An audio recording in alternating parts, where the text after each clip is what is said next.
Hello, and thank you for joining us in Mapping the Zone, a podcast dedicated to a highly fixated review of large, dense books, specifically the works and context of Thomas Pynchon. My name is Cody. I am one of the co-hosts. I'm Will.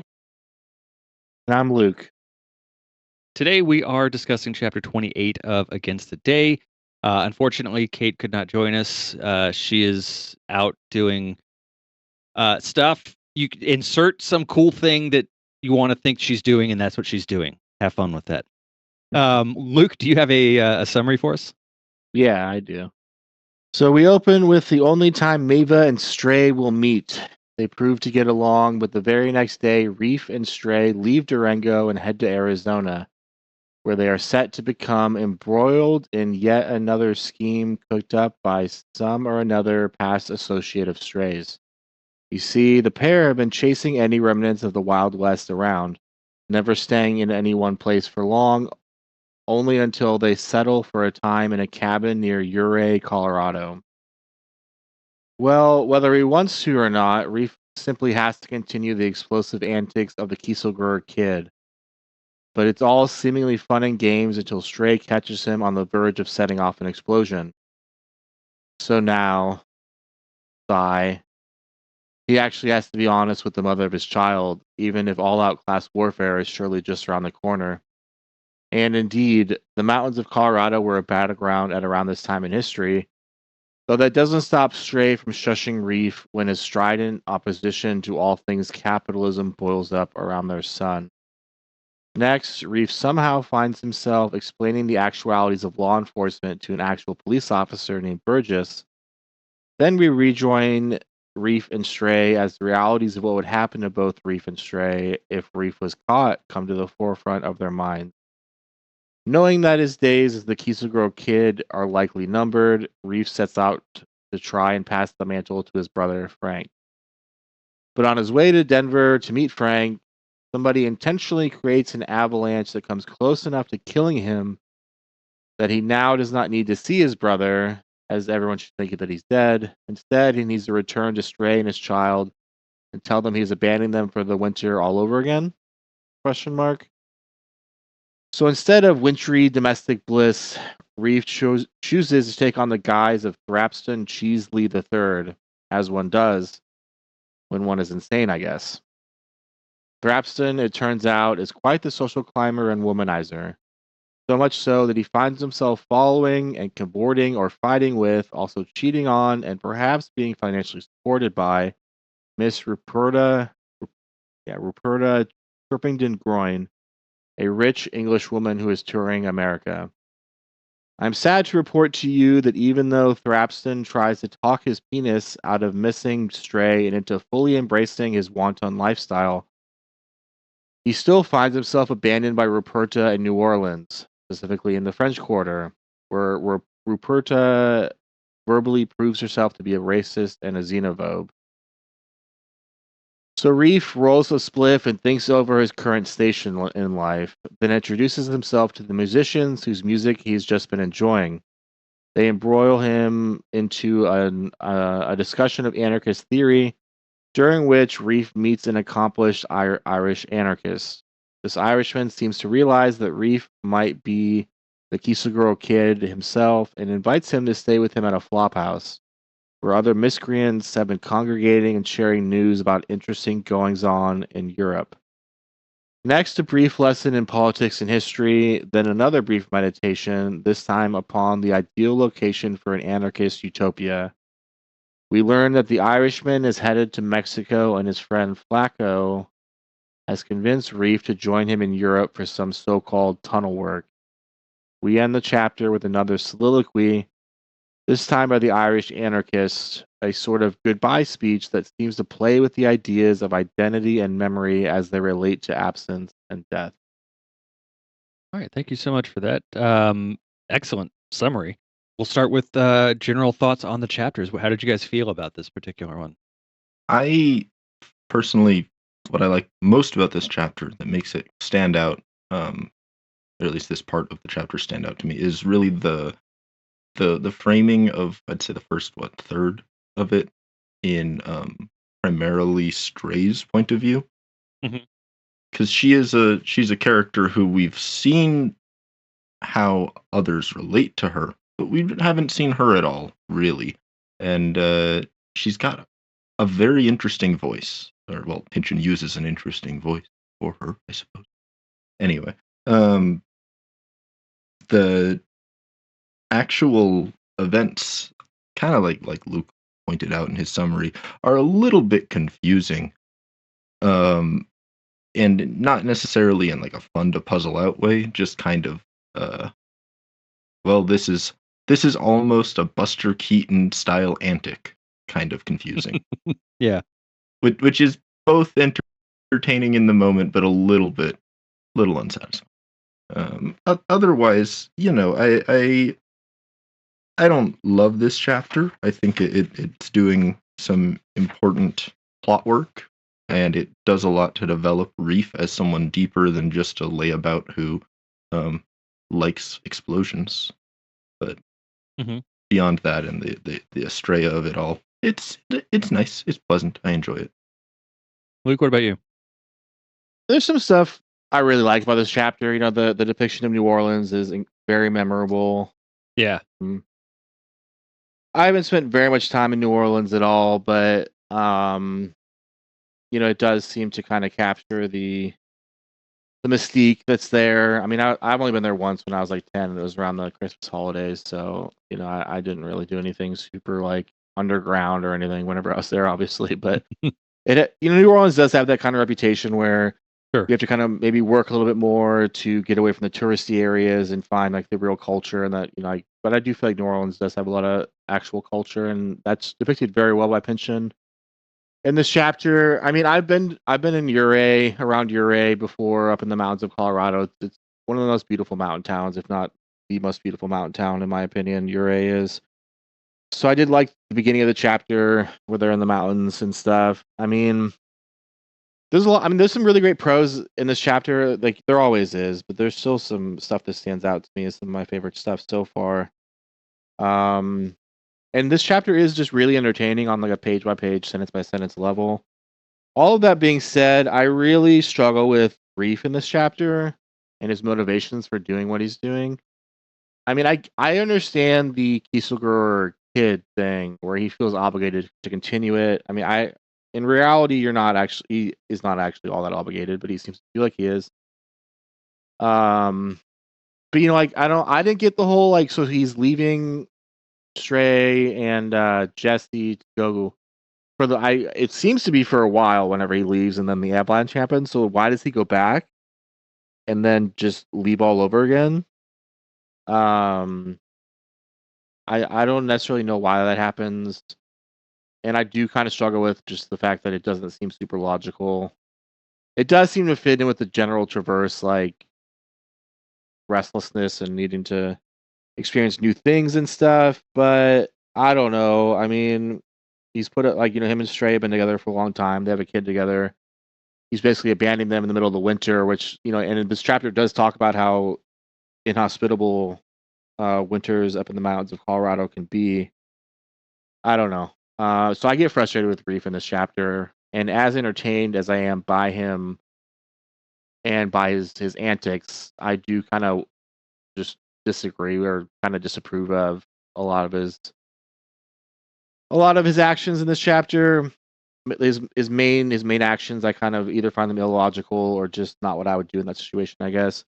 I did like all the stuff about anarchists. You know, I have read some Bakunin and Kropotkin.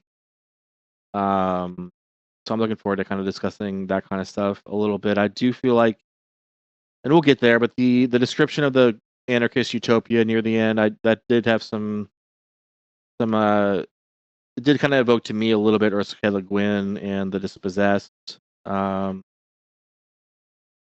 And Ursula K. Le Guin had definitely read Kropotkin, especially whenever she wrote The Dispossessed. So a lot of the political aspects of this chapter I did like a lot, and it does seem to be kind of now that I think about it a little bit late in the game for him to really be introducing some of these kind of characters and ideas, and dropping these proper nouns, where this book has been pretty obsessed with anarchism for a while.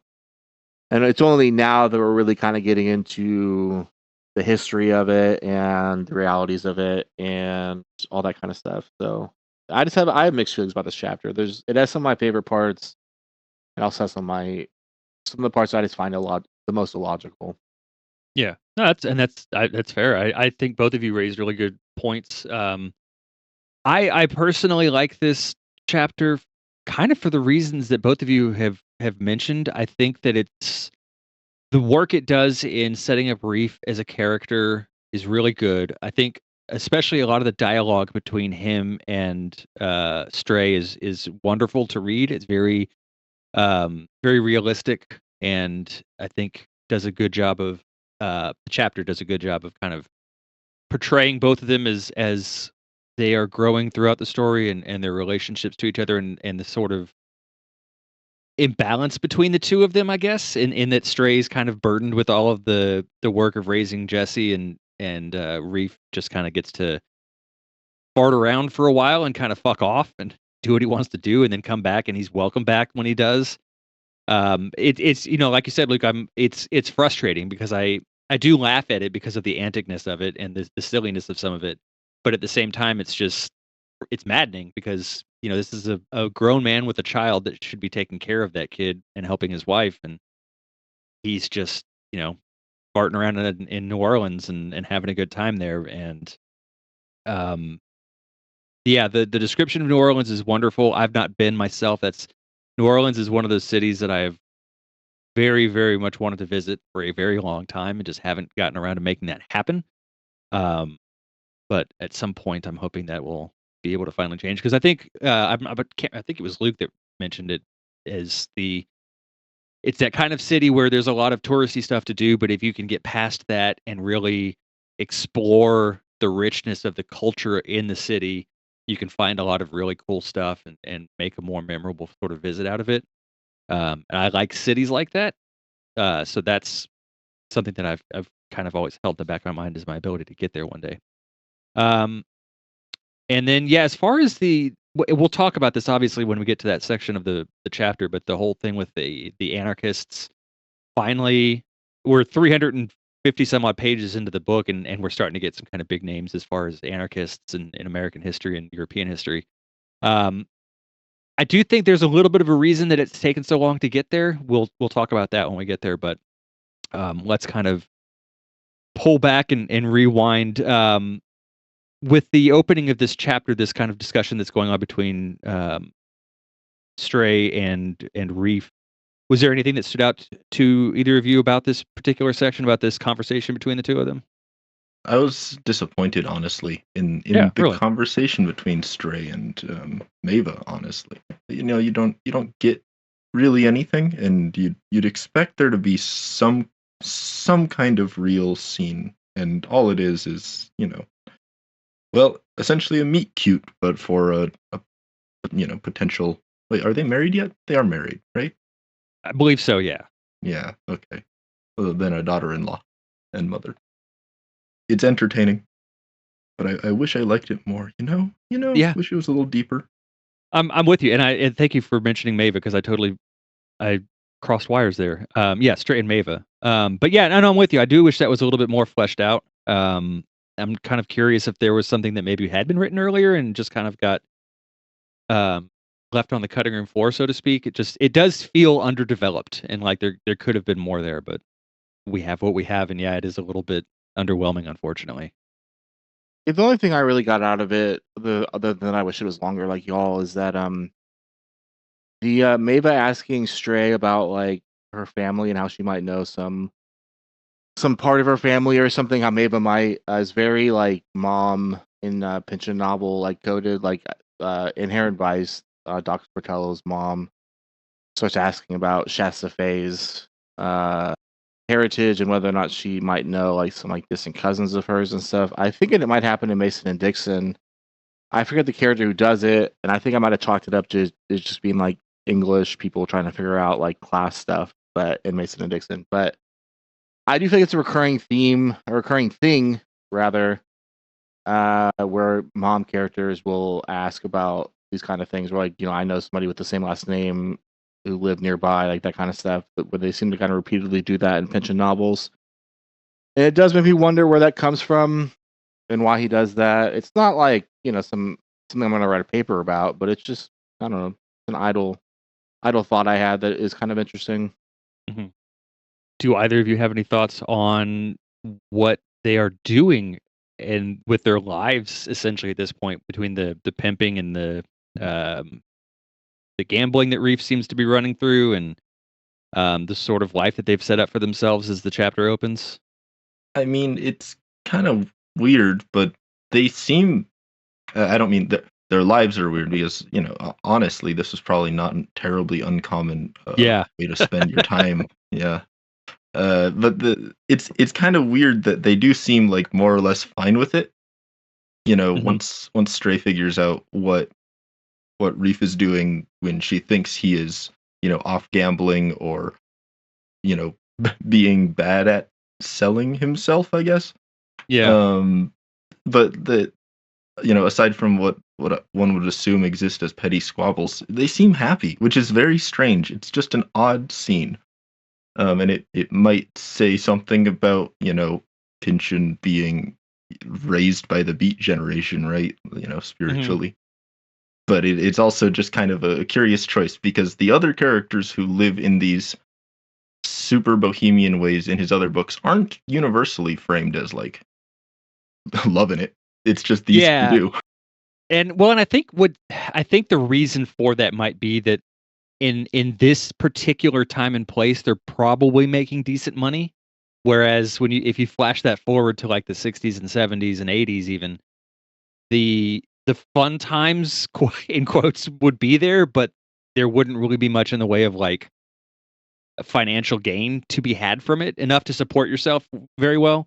I think at this time in history, you could do this kind of stuff and really make a bit more of a living, albeit maybe more a dangerous one because, especially if you're, doing any kind of gambling or anything that involves taking money from people in a way that might make them feel cheated or anything like that, there's a decent chance that they could come back at you, with guns ablazing and not have to deal with much repercussion from the law.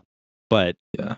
that it is interesting from a moral standpoint of them as characters that they're both kind of just cool with it and not really like it's not something that seems like it's being done out of necessity. It's just that they kind of found their niche, so to speak, and they're just kind of rolling with it.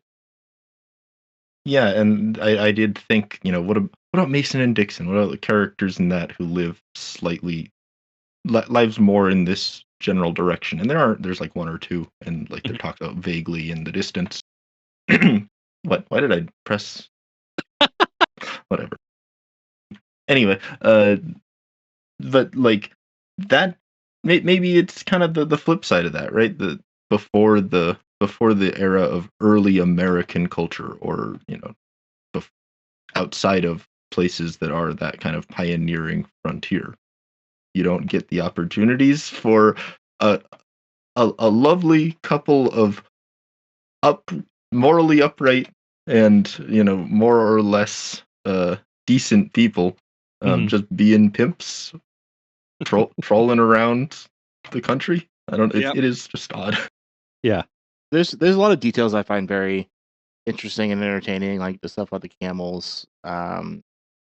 It's pretty funny, and it's just kind of a classic like pension throwaway line or throwaway like paragraph in terms of it's very like like trying to in America trying to make money off herding camels is always going to be viewed as somewhat bizarre. I feel like so not Yeah. always, but it has thus far.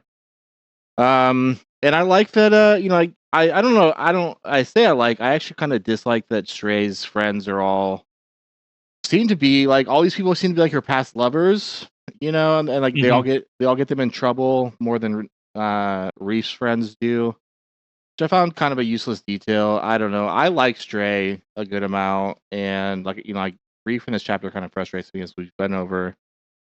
And um, I just wish that detail wasn't in there. Maybe not that Yeah. it's and I know people that have dated people that's true of. I know that, and the reverse has been true in terms of the gender and stuff. That is a thing for people.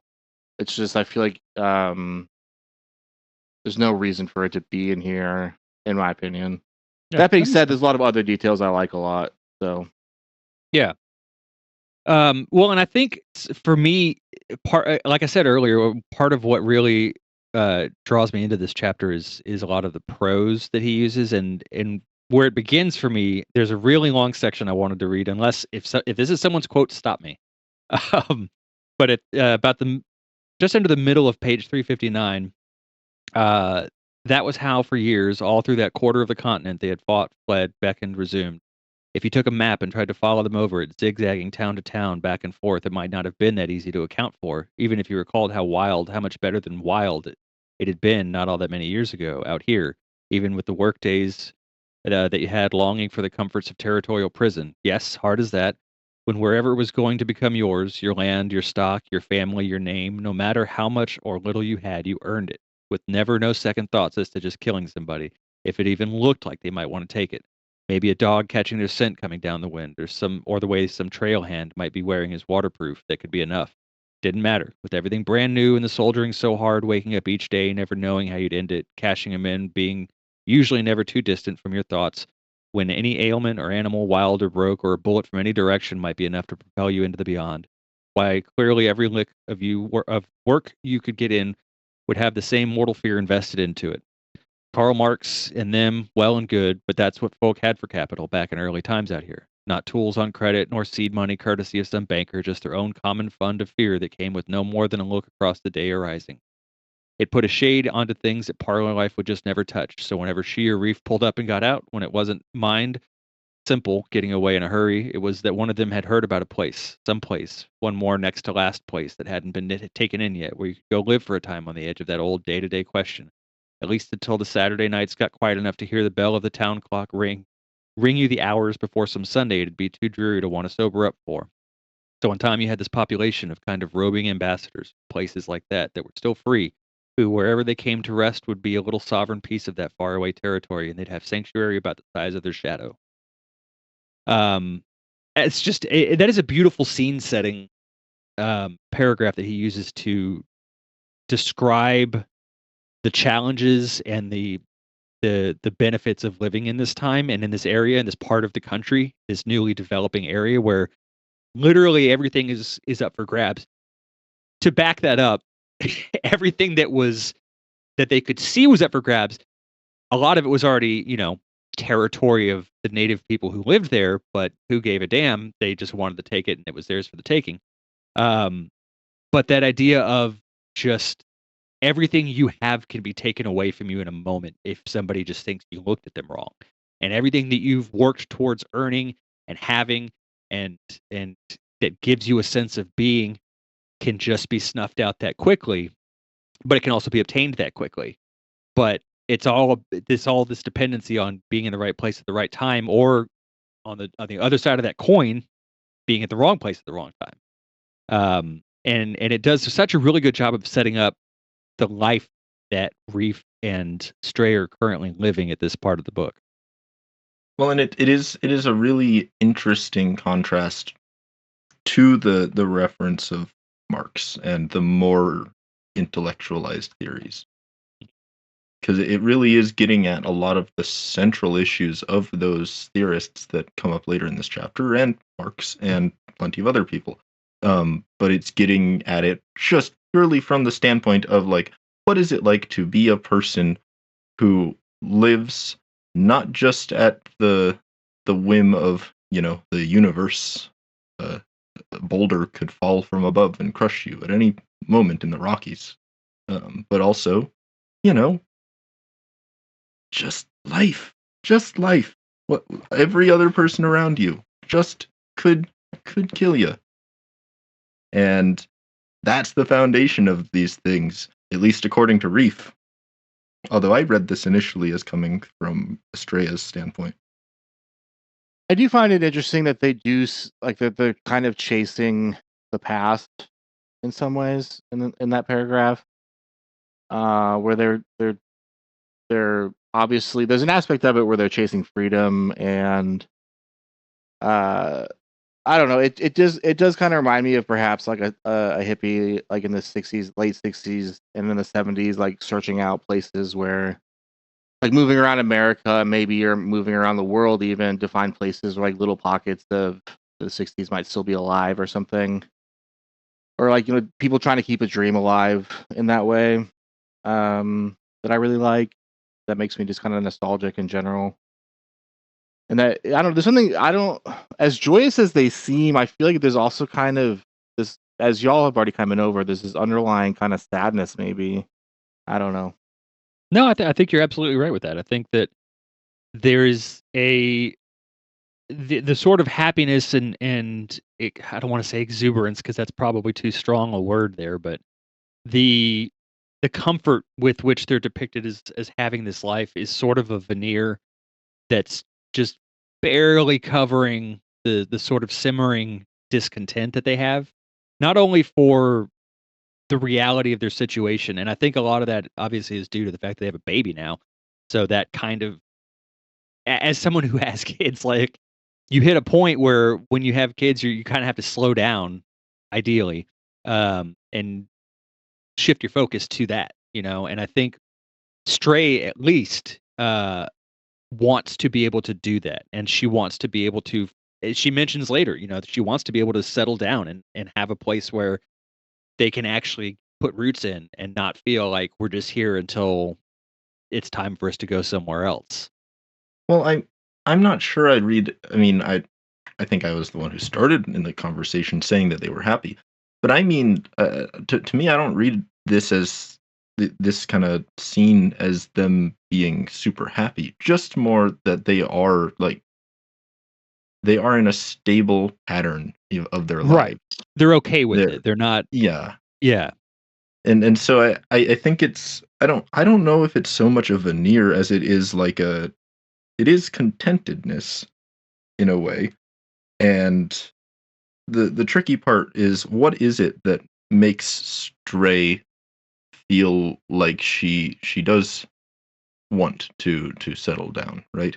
Not necessarily like is she lying to herself in these early parts, but is she lying to herself in these early parts of the chapter, or are some of the news that she finds out, in between now and that moment, is that what changes her mind? Or is it just she changes her mind because they've got a kid, like you said, Cody, and they're getting tired of doing this nonsense? Yeah. It's an interesting relationship that they have, and it's hard to not feel bad for the 2 of them. I know for me, I want them as a reader, I want them to maintain their relationship because they actually they are good for each other up to a point. Obviously, Reef's, um, running off all the time doesn't help, but I think they genuinely care enough for each other that, they have a better relationship than Reef's parents did, but Reef is certainly falling into old habits that his dad had of just not being around a lot. So, um, one detail that I did like, that I hadn't ever really considered is the fact that, when he mentions Jesse, laying at ease among feather pillows and borrowed grandmother's quilting in a dynamite crate. Perfect for a baby because there were no nails to be sticking him. That's such a cool little detail that I would never have really considered, but it makes perfect sense when he explains that it's because you're not gonna attract electricity when there's no metal nails that are driven into it. If all you have is wood pegs and glue, you're good. So that's a really kinda interesting way to connect that part of Reef's life to that other part of Reef's life, um, for what there may be some sentimentality about his father in having his kid sleep in a dynamite bin, but there's also a level of practicality that exists there as well.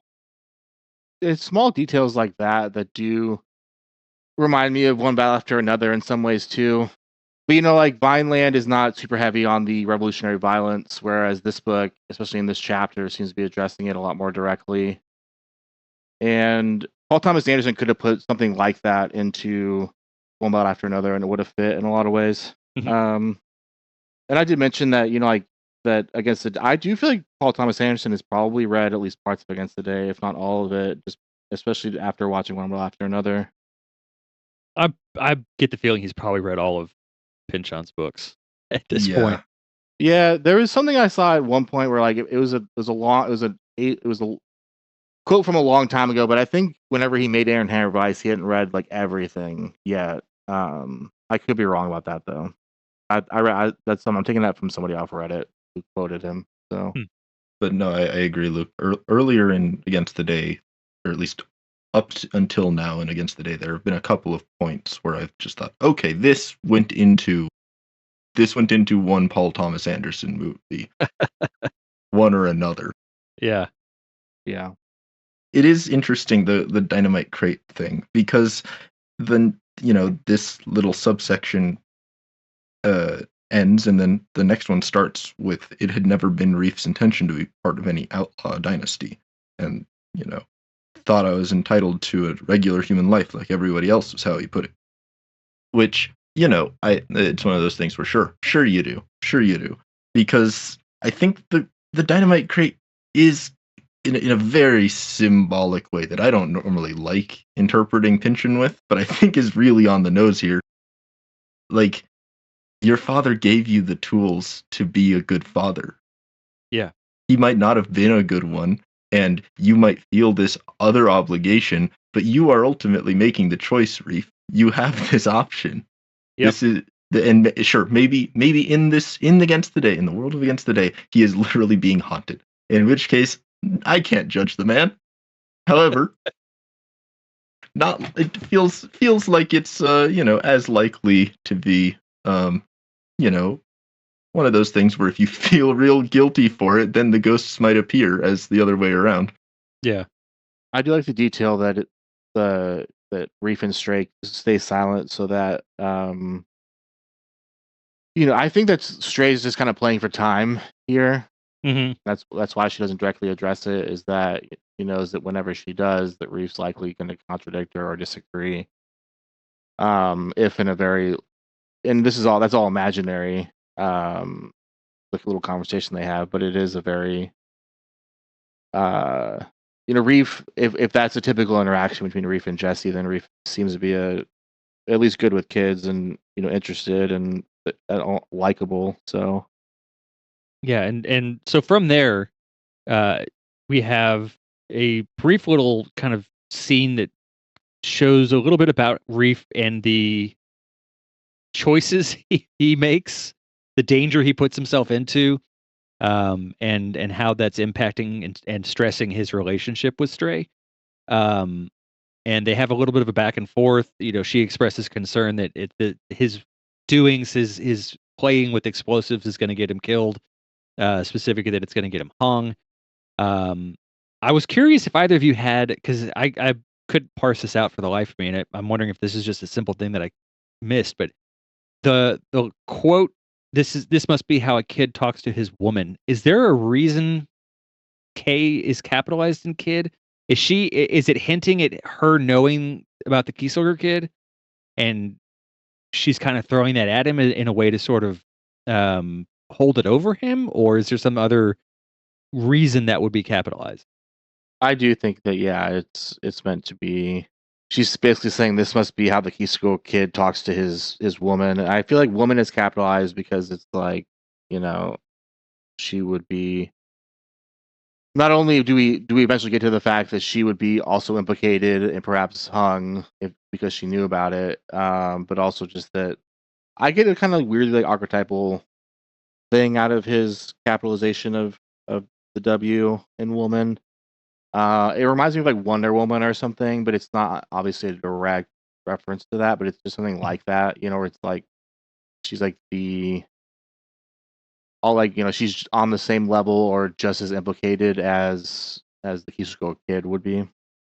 There's a level of culpability that she would carry with her as a result of just being his wife. I had kind of taken the capitalization in woman under the assumption that the kid was referring to him as a Kieselguhr kid, that she's highlighting him being a child in a sense, like a childish mindset, and her being a capital W woman, like with an adult mindset and believing that she needs to be a woman and not a young woman or not a girl.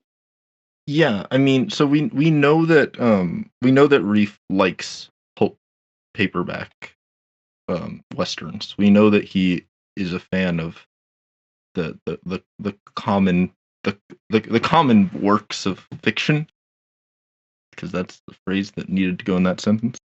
She knows that in some sense, especially after his kind of explanation of all this, that he is living in this fantasy that is, to some extent, perhaps perhaps the minimal extent, but to some extent is influenced by these kind of mythical ideas of like being a rebel, right? Doing these things to get vengeance. And Estrella is kind of just saying, this is you are a kid. Like in all your stories, there's a kid who leaves home and he finds himself a woman. This is how that kid treats his woman, because you're just being one of those. And at the same time, it is evocative of the Keiselger kid for us as readers. I don't know necessarily that we're supposed to interpret the Keiselger kid as being such a pulp fiction character as he is for us reading the book. But I do think that she is invoking it archetypally more than anything. That makes sense. Yeah, I like that. From there, we kind of continue, even though there's a page break. We still move into sort of more of the same. This conversation between Stray and Reef regarding his actions and the consequences that could come as a result of it. More specifically, there's a conversation that Reef has with the sheriff after he tries explaining to Stray that let me make sure I get my brain straight here. She claims that there's a sheriff that's there to take care of people that he feels like it's his job to take care of. The things that he feels the need to sort of wrangle up and control are things that she's trying to say, this isn't your job. This isn't your responsibility. This is something that the sheriff can do. And I love this little back and forth that we see with him and the sheriff on page 363, where it says, "My job is to prevent the sides from tangling," one of the sheriffs tried to once instruct Reef. "No, Burgess, your job is to see that they keep on killing Union people without none of us ever getting to pay them back. Reef, now, if they've broken the law, oh, eyewash, the law. You're just some little old saloon bum in their palace of wealth, Burge. You think if somebody shoots you right here and now, they're going to care? Send even flowers to Laureen and them Chavalitos? Piece of paper back there goes in a pneumatic tube's all. Next dumb animal comes blinking out of the chute, pins on that star, and they're even a form to put your name down in, let alone any notices in the newspaper.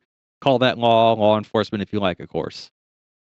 So I absolutely love that particular conversation. I think it is crucial in setting the scene, not only for Reef and the way he sees the world, but for how things really were starting to become at this time. That there was this sense of the lawmen are the law, and they're there to uphold the law, and that still exists in 2026. But the reality is, they're just hired people. They're just there to fill a vacancy and to do what the people above them tell them to do. And once they're gone, the next person will step right in line to fill in their shoes. And they really don't have that authority that they feel like they have. It's really just something that's kind of temporarily granted to them. And Reef feels more like that's the sort of vengeance, or not vengeance, the sort of responsibility, or the justice that the people need to have, that he should have, that he should be able to go out there and decide, this person did wrong to me, to my family. I should have the right to settle that debt. Yeah, it's an interesting scene. First of all, the way it's nested, but second of all, like you said, Cody. But I don't know. I would temper it a little bit in the sense that I think, just based on the earlier scenes from the standpoint of Lou, where we're definitely not supposed to come away from it feeling good about the work Lou's doing as a strikebreaker and stuff. Well, a detective. He's not hitting anyone personally. Yeah. However, I do think we are supposed to see this the inner conversation with Burgess as like Reef entering the conversation with a not incorrect point of view, but without the means of actually understanding why the hell the sheriff doesn't see it that way. Okay. Yeah.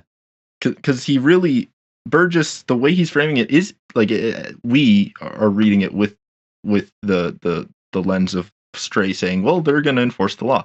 But really, I mean, what he's saying, what Burgess starts it with is that he's preventing the sides from tangling. He's not someone who's saying, I'm the enforcer, I'm making sure none of this happens. He's someone who's there to make sure that both sides keep the game clean. That's how he's thinking about it. And Reef is mad because the game is rigged, but he's getting mad at the ref instead of the rules. That's a good way of putting it. Yes, thank you. That's a much better way of putting it. And it doesn't, for the sake of the conversation with Stray that we're seeing this through, it doesn't make a difference. But yeah, I really like page 362 in general because it does kind of address Reef's motivations and why he's doing what he's doing. There's some great quotes on it on that page, and it does seem like Reef is kind of taking on perhaps a little bit too much, and that could explain his actions later in the chapter, where he does seem to be thinking of himself as like the physical embodiment of maybe not the physical embodiment, but like the fruition of like the hopes and dreams of all these dead people who died on his side and stuff, where he's like keeping the fight alive. Maybe he just needed some R&R. Although why he couldn't take Stray and Jesse with him, I don't know. But his urge to pass the mantle to Frank later in the chapter and stuff could kind of come out of some stuff on 362, where it's really touching and stuff that Reef feels this responsibility to avenge these deaths and stuff. It's just that he's just one guy, and it's a little ludicrous for just one person to kind of take on that kind of responsibility, in my opinion. Yeah, and it does explain why he would be so hostile in a conversation with the sheriff, right? Yeah. Like there's no way that you're going into a conversation feeling like you have the ghosts of your fallen Union brothers on your back, and not hostile the minute someone contradicts the way you see the world. Yeah. No, that's a good point. Both of y'all raised a really good point there. So from there, it goes back to Stray and Reef's. At this point, is becoming an argument. It's not really. It's kind of broken the barrier of just being a discussion of concerns that she has. She's really kind of starting to needle him about the importance of this and pressing on him about, you have a child and you can't just keep acting like this. Reef's response goes back to what we were talking about earlier with her, being a woman and him being a kid, because he starts to talk about how, because by then you'll be casting that spell and nobody will want to do nothing but be down at them famous little feet. She says, "Oh, you're such a youngster. Don't be feeling sorry for me. I won't. Just grow up, Reef. What, and be like you all? Think not." So this back and forth is a perfect example of kind of what we were talking about just a few minutes ago, with them being this dynamic existing between them, where she's really trying to be the grown up, for lack of a better term here, and really hammer home to him that he, I understand your mission here, your feeling of necessity, and your feeling of, I have to fulfill this duty because of what happened to my dad and to all these other Union people that I have had behind me. But at the same time, you have a family. You have to respect that. You have to abide by that and honor that. You cannot just keep pushing yourself like this and putting not only yourself, but Stray and Jesse in danger too. Because the reality is, I don't think he sees that. And it's like, I think it was Luke that mentioned that earlier, that he's kind of just narrow-mindedly or myopically looking at his own viewpoint in all of this, and missing the fact that there's more than just him in the picture now. Yeah, and what I really like about the way that maturity is invoked there is that when you pull back and you think about it from Reef's perspective, he is being paternalistic. He is he is saying, and not necessarily like I'm the man, but I'm taking on this burden for you. Mhm. I'm doing this thing, and I have faith that you'll be able to wriggle your way out of whatever. And he's saying the wriggle part, and it's explicitly stated he didn't want to hear anything like that regarding the fact that she's like ride or die. He doesn't want to hear that, and he quickly pretended it was about her safety. Like, for him, this is a conscious act of paternalism. He is trying to make sure she doesn't worry about this because he doesn't want to recognize the fact that he has brought her into this. And you do get a real, I don't know, a real dissection of what like maturity means in our society versus what it actually is, right? Yeah.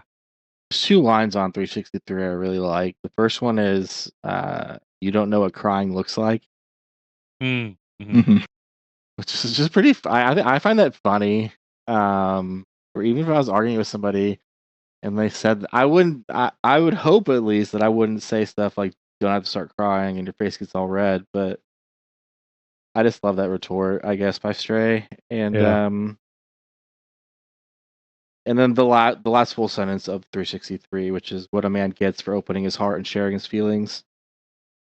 Um, that's very like I mean, it's sarcasm obviously or like irony, but it just makes me laugh. And you could insert that line into Inherent Vice quite easily, I think, and into a few of his other novels, and it would fit where I do feel like he does just explore like that kind of stuff with like I don't that kind of humor, I guess. Yeah. Yeah. Yeah. No, and it's interesting, and I'm glad you bring that up because I was gonna touch on that later because it kinda happens again, and I don't know how this hasn't come up in the past, and maybe it has, and it's just because it's been 2 years, I've forgotten that it came up in the past. But part of what I really like about, um, specifically about this book, and I think Pynchon kinda does it in a lot of his work, but I think it's really on a fuller display here, is that as a narrator who, generally speaking, eh, most narrators, third person narrators at least, are going to be either, um completely unbiased and just sort of present the narrative as it is, or they'll have a leaning towards one particular, they're more sympathetic to one character than another. But in especially in this chapter, you kind of get these little flashes of the narrator being sympathetic to all parties and kind of being able to see from their perspective that what they're doing is there's a genuineness to it. There's um, an authenticity to it. That line that you just mentioned is an example of that. There's another one later where the narrator kind of takes Stray's side and highlights that as they're narrating the story. And I thought that was a really kind of interesting thing to do that I don't really recall having seen a lot in a lot of fiction. Yeah, it's something that I wish that I had done a better job of so far in this book is pointing out the times whenever the narrator seems to kind of break the fourth wall and address the reader directly in a way that is often ironic or sarcastic, because if it's not, it would be problematic. I feel like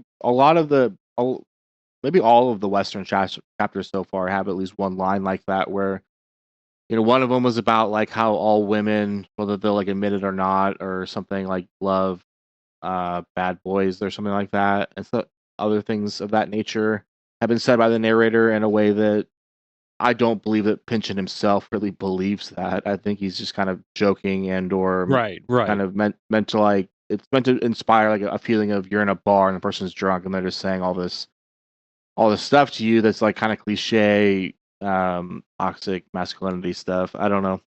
Yeah. It reminds me of Ron Howard's role in Arrested Development, just randomly popping in to kind of highlight a specific thing that a character might be thinking or feeling that wasn't really fully displayed, or maybe that the audience just needs a little reminder of. Yeah, that's a good way to put it. I will contend he is not popping in. Everything is in this voice. That's I true.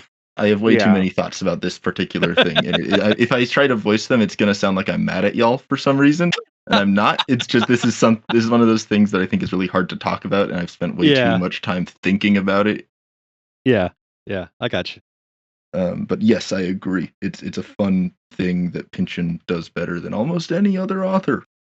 Yeah, because it could really very easily kind of derail the narrative if it's done wrong, and thankfully it's not. Yeah. The other thing I wanted to mention before we move forward, the Pynchon wiki. I don't know what to do with this thing anymore.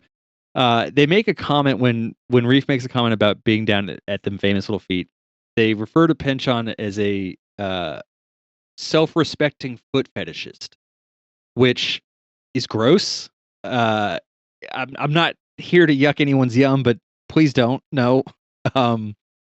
I don't think Pynchon using that is equatable to what Tarantino does with his movies. I think this is a character saying this. This isn't really like Pynchon as the narrator or Pynchon as a person emphasizing the foot thing. And they point also to Crying All Out 49, and I'd say that it's the same thing. It's a song title in that book, but that's a weird. I know, and it came up in Bleeding Edge too, and I know it comes up a lot, but I don't know. Something about that comment just unsettled me. So I think that I don't mind that comment. I think that's a joke primarily. I hope so, because if maybe it's just my inability to see it as that because it's written the way it's written. Well, so I think my interpretation, unfortunately, of Pynchon's work tells me that he's got far nastier fixations than feet. Yeah, that's probably true. Yeah, and I'm not reading anything literally. It's just you don't talk about certain things the way he does without some firsthand experience with analogous things. Yeah, that's fair. That's fair. But the foot fetish thing, I think Pynchon really likes to use it because it is kind of this goofy symbol in the same way that the kazoo is. It's a weird metaphor. It's a weird comparison, but like, so the in normal sexuality, like in our culture, which is roughly the same one that Pynchon grew up in, has like these very specific fetish objects as parts of bodies, right? And these very specific, or at least historically, rules of courtship. And sexuality and courtship are so intertwined in our society, which is not weird. It's just not universal. I'm just couching things. It's so directly linked in our society that, like, there is something about the use of foot fetish as a symbol between these two, sure, like rascals, scalawags. They're both of the two of them are pimps and prostitutes, as far as I can read it. Mm-hmm. They're not like socially acceptable people, but their relationship is by far the most socially acceptable in the book so far. And like they are just two people who love each other and seem very dedicated to each other and seem willing to have hard conversations and compromise for each other. And we just bring up this foot fetish to like plant you in. This is Reef trying to be super sincere and sweet, to try and talk Stray down from freaking out about this thing, which she has every right to be upset to some degree about. Mm-hmm. And it's the fetish of feet is such shallow taboo, and this is not. I'm not a foot fetishist who's offended. I'm just. I just find it very funny because the foot fetish is one of those goofy things in our society. It is not so weird that it is, to most people, like vomit inducing, like some of the other things that we've seen in this book so far. Mm-hmm. But it is gross to most people, and at the same time, most people also don't have like a reason they find it gross. It's not something that does like hit a nerve. It's just not pleasant for them. And so it is like this grand symbol of sexual perversion without actually being like antisocial at all. Does that make sense? Yeah. No, that does. That absolutely makes sense. Yeah, I mean, I kind of agree with you, Cody. I agree with you as a lot of the stuff you said too, Will. It's just that the thing on the Pynchon Wiki does rub me the wrong way. In terms of, even if it's a joke, not everyone's gonna get it's a joke, and it just annoys me that like the Pynchon can't play with stuff like a character being a foot fetishist without people assuming that he himself. That thing on the Pynchon Wiki seems to be assuming that Pynchon himself has some kind of fetish for feet. Yeah. And like I said, whether or not it was a joke, Cody took it seriously. I just kind of read it and it just kind of annoyed me, and I moved on. I've played with characters that have foot fetishes in my writing, and I'm not necessarily, I don't really care about it. I'm not like attracted to feet. I'm also just like, it doesn't, I don't know, it doesn't bother me. I guess I don't have that like disgust that some people have, which is I don't know. It just annoys me when people try to find like biographical details in Pynchon's art whenever Yeah. What do we know? And I try to I try to emphasize I try to emphasize like the anecdotal and apocryphal nature of like 75% of the factoids I know about Pynchon. So yeah, and I think that's what I was trying to get at, and my declaration of gross was more geared at the comment than the content of the comment. Like, yeah. I don't, whether or not Pynchon's, why are we having this conversation? Whether or not Pynchon is a foot fetishist is irrelevant. It's like Luke said, it's that idea that just because an author writes it, that they believe it. Because if that's the case, then you have all these authors who condone killing and all kinds of fucked up stuff, like you could, if you look at Gravity's Rainbow and the depravities that take place in there, we're not sitting here assuming Pynchon's into that stuff too. So the conflation that, just because he writes about it, he's into it. I don't know. That just kind of always bothers me. So I don't know. So let me just say, let me defend the joke thing. What I meant by that, because it's not just like, oh, it's slightly overstated, so why are you offended by this invasion to his personhood? Because I get that, absolutely. I just mean, like, if this were a scene with, to bring up Gravity's Rainbow at all, if it had been a scene with some scat stuff, and it said, like any self-respecting poop fetishist, do you think are you reading it as taking Pynchon 100% seriously? Yeah, that's a good point. Yeah, but I mean, I do think there's a large contingent of people who do think Pynchon is a foot fetishist. Like, that is a real thing, 100%, even if it's not necessarily in this comment on the wiki. Yeah. Well, now that we've spent the last, I don't know, 5-10 minutes talking about foot fetishes. So, Luke, do you like feet? We can move on. So to move forward to Reef's departure and his subsequent run-in with an avalanche.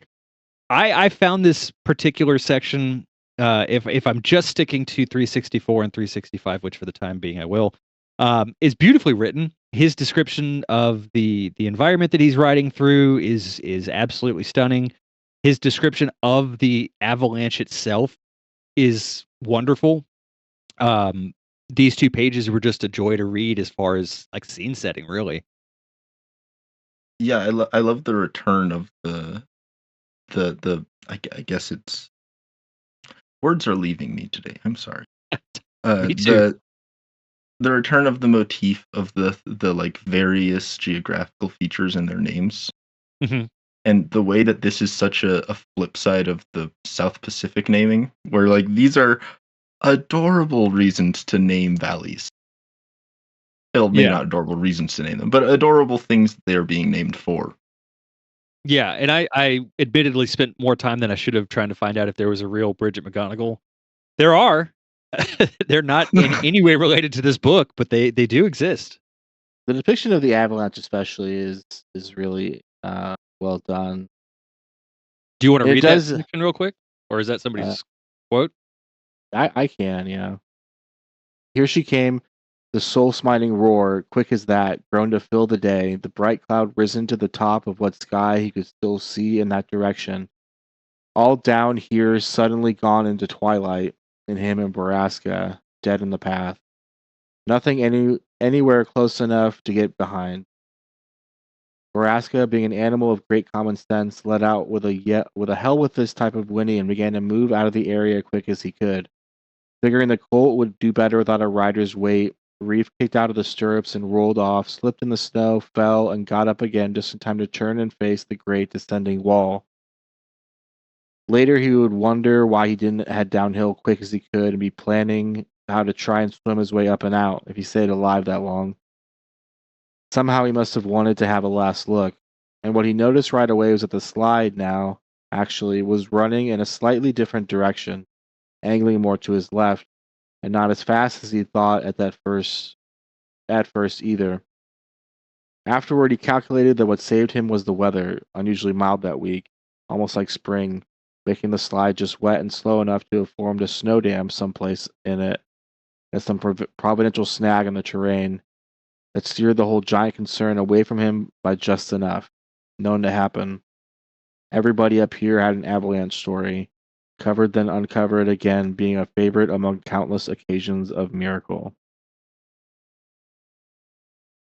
Yeah, I that's have heard the phrase "everybody around here" or everybody up here has an avalanche story. When I've been in the mountains at least once, I've heard at least one person say that. And I don't know how true it is, but I do living in Colorado, the people dying in avalanches would make the news. I don't think that would make like national news a lot of the time, but it would make local news that happened oh, up in the sure, yeah. mountains, and it does still happen some. So That's gotta be a terrifying thing to be a witness to, and more so, obviously, to be caught in. I mean, I've seen videos of avalanches, and the speed with which they are unleashed and make their way down a mountain is astonishing. I mean, it's awe-inspiring. It to see that volume of snow move that fast is incredible, but I can only imagine you being near it, has to be a tremendously terrifying experience. That being said, the next page, kind of switches tonal gears, and becomes a sort of Reef's descent down the mountain at this point reminded me of Calvin and Hobbes.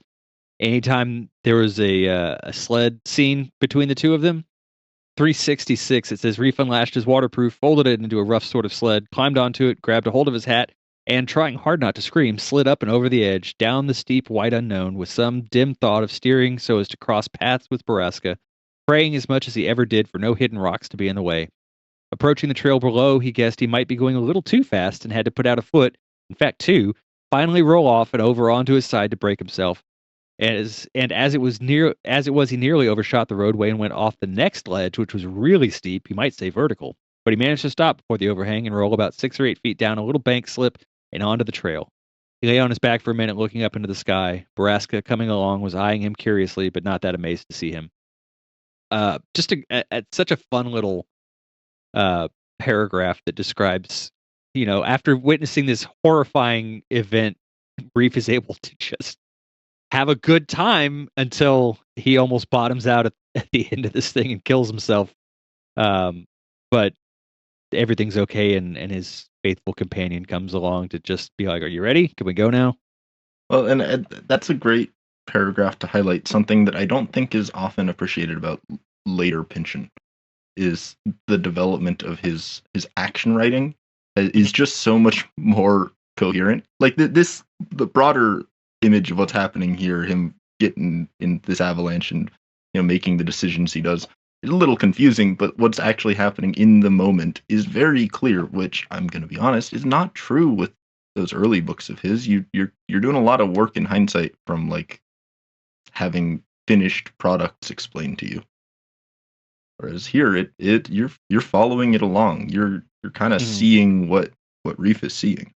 Yeah, it would be interesting to think about, or it is interesting to think about what, or like how a late '60s, early '70s Pynchon would have written this scene. and other parts of this book as well. Just in terms of, I agree with what you're saying in terms of the action sequences in Gravity's Rainbow. They're kind of dreamlike and stuff, and I do think it's intentional that it's somewhat vague what's going on, but it is much harder to follow than sentence by sentence than a lot of stuff in this book. So yeah, and that's where it bothers me that the whole, to go back to the whole Penchon Light thing. And I'm not leveraging that claim at this book because obviously it's not. But I think this is the kind of writing that some people would look at and say, oh, it's for the opposite reason that you just described. Well, they would, oh, well, it's too focused. It's too clear in its explanation about what it's doing. And so it lacks that sort of vagueness that something like Gravity's Rainbow had, and lets the reader develop their own idea of it. But I think that really what this is like you said, this is an indication of a stronger writer. He's gotten better at making his prose show versus tell. And it's paragraphs and sections like this that I love for that reason. His skill as a writer is on such great display, especially in this chapter. Yeah, and as someone who would happily raise the flag of, hey, you're not being obscure enough. The scene where Lou gets transported to the parallel universe or whatever it is, that's a perfect example of that mode that Luke pointed out Pynchon uses a lot in Gravity's Rainbow, at least. He still uses that mode of just absolute abstraction. It's just, he does, he's not describing the pie throwing in terms of vectors anymore. Right. He's gotten a better sense of how to balance the surreal and the abstract with the real and the descriptive. Yeah, and like you said, there's still plenty of surreality in this moment, because it is like I got it more of a Looney Tunes, but totally Calvin and Hobbes. Yeah. Well, from there we go to another conversation with Reef and Stray, where he explains what happened to him, tells her about the avalanche and his sort of near-death experience. Stray is understandably upset and kind of pointing out, like, this is what I was telling you. This is exactly what I was telling you. Like, you are putting yourself in danger and you just don't seem to care. And this is where I was going to mention what I mentioned earlier about that narrative. Trying to think of a good way to phrase it. The sort of narrative or narrator compassion, where at the bottom of 366, Reef says, "What's different, baby? Sure, but what else? Did I say anything, Reef? Damned if she would raise her voice, ever fucking again." And by then, of course, she was that much closer to letting it all run. And there he was, just jabbering right along. So, earlier, just a couple pages back, we get the narrator is sympathetic to Reef and understanding his side of this story and his explanation for why he's doing what he's doing. But now we're back having literally the same argument, and the narrator has shifted, and we're looking at this through Stray's eyes, and we're understanding her frustration and her desperation at this point, I think, in trying to get this across to Reef. We really get to kind of feel the tension in their relationship from her point of view, because he has set himself apart in a way that means that he is constantly on edge. Like it says, he felt a familiar hollow vibrating of fear.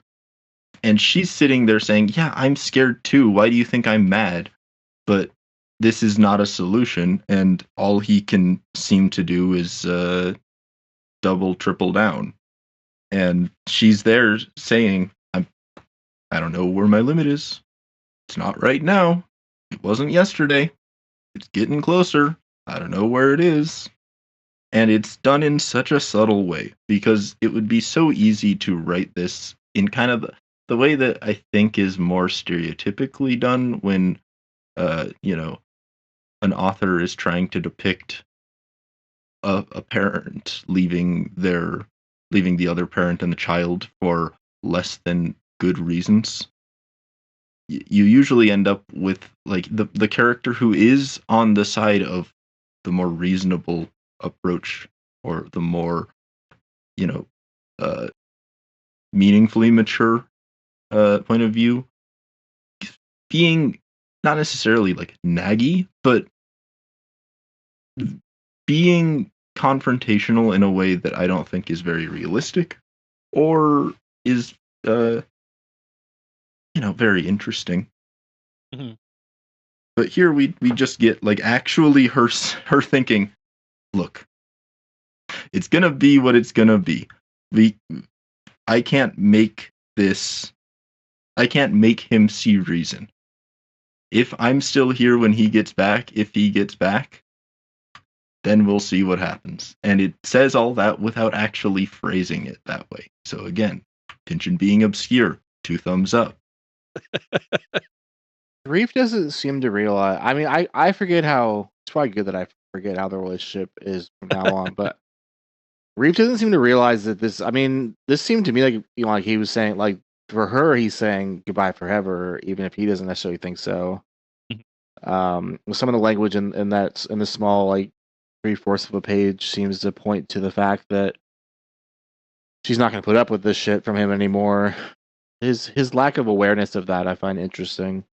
I think in Reef's mind, because he's done it so many times, what he's doing isn't really problematic to him. He's trying to sort of justify leaving constantly, and so by making it sound like, oh well, I'll be back, like he might be physically back, but is Stray gonna let him be back? Like he might be there, but is she gonna let him be a part of her life anymore, of Jesse's life anymore? And that's what she's trying to hammer home to him is like you keep leaving, and at some point we're not going to be here anymore. This is we're just going to be gone, or we'll be here and you just won't be a part of it. And yeah, it's frustrating because he clearly doesn't grasp that, or more problematically, he understands that and he's just trying to be ignorant of it. Well, we've got to keep in mind back at the end of the chapter where Reef is processing his grief for his father and his anger with his father. The fact that he makes this commitment to himself to not actually be a good father so that his son can hate him. Yeah, that's true. Good point. That I don't like. It doesn't seem like he feels he intends to do that with Stray, but obviously you can't do that. That's not how relationships work. Right. You can't just be horrible to one person in a family dynamic and not have it echo. But she's even willing. Like I that's the thing is it isn't her saying this is it, because if it were this is it, it would be, I don't know, less impressive to me as a conversational scene. It is her saying, I'm willing to leave our kid with this other person who I trust well enough to keep him alive so that we can go do this thing that your paranoid ass thinks that we need to do. I'm willing to make these compromises you think that you're protecting me from. Mm-hmm. Listen to me. And he just isn't. So I'm not sure it is, like, and not to protect him, because I don't know if it makes it better one way or the other. But I don't think Reef is saying, oh, I'm pushing her to her limits, but it'll be fine. She'll get over it. Yeah. And I also don't think he's like ignorant. I think he is thinking this is necessary. This needs to happen. We need to do this. All sacrifices need to be made, and he's just not hearing her when she says the same thing.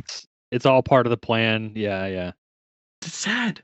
Which, yeah, sad. It is. But that's great character writing. I mean, yes. So from there, we move into the paragraph with what might be the 3 greatest names in a single paragraph in any book that I've ever read. Between Reef's pseudonym of Thrapton Cheesley III, his dance instructor, Madame Aubergine, and then the, of course, Rupita Sherpington Groin. Just unbelievable set of names, and to be so tightly packed within each other is just brilliant. Well, what's really funny about this is, remember, we've met Ruperta before. She was in yes, we have. She was hanging out with Merle, right? Yes, with Merle and his little entourage. From this depiction of Ruperta, and from what we know about Merle, it is hard to believe that they spent much time together without just coming to blows. Yeah. Not literally, but Yeah. I love the Thrapston Cheesley the Third because it is such the name of some like heir to a fortune who should be important according to his parents, Hmm. and they just came up with, apparently, back pre-Civil War, came up with Thrapston as an elite name. Yeah. What about Thrapston Cheesley the Third?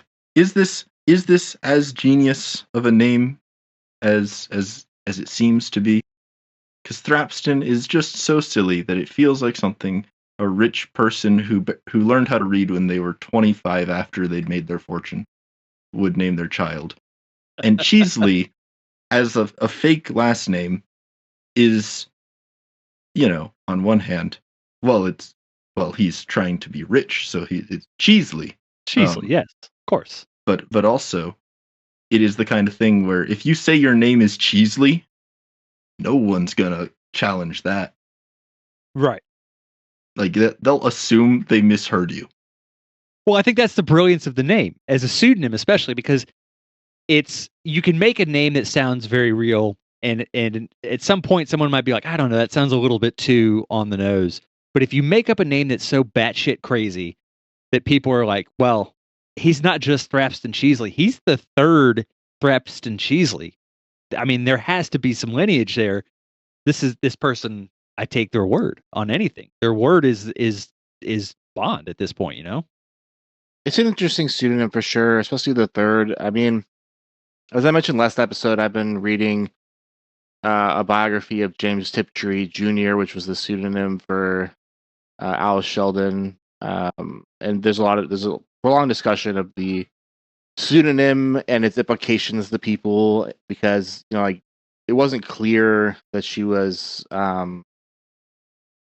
writing, that it was a woman who was, like, everyone thought that they were, like, Robert Silverberg went on record as saying something ridiculous about, like, he would do something, or he would bet $1 million that James Tiptree Jr. was a man and stuff like that. It turned out, so it's just that the third kind of reminds me of the junior and James Tiptree Jr. I guess it's not going to be a reference to that. It's just a kind of a similar concept where it does add some of the extra to the name. There is also the brief mention, and I do love this, that he used the same brand of hair pomade as Kaiser Wilhelm of Germany. This is, at the moment in this book, the first time we've heard that name. If I'm wrong, correct me, but I'm pretty sure that's the first time that name's come up. And it seems like it's just a throwaway joke kind of thing. And when you look up Kaiser Wilhelm, it becomes even more obvious that it seems to be a just sort of throwaway joke. The dude's mustache game is on point. And I mean that literally. He has these like 90-degree angled mustache tips that he was very, very proud of. Kaiser Wilhelm was also a huge factor in World War I becoming what it became. And I had full intention of really diving into this. I just did not have time, and I was hoping that Kate had some info on it, and she did. I'll read what she wrote in our group chat, because she kind of does a good job of really summarizing this pretty quickly.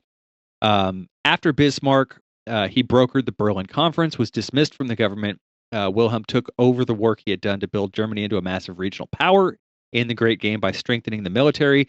He also did a lot to promote scientific innovation within the country, which is why so many of the people Pynchon mentions in the previous chapters why Kit needs to get to Germany are German scientists, inventors, and mathematicians. So, once again, what seems like a sort of toss-aside reference joke carries a lot of historical weight, and is just a brilliant joke that's inserted into it, because it is still funny.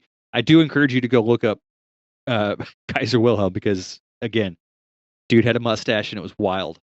But historically speaking, yeah, he's also vital to what's happening at this time in the story.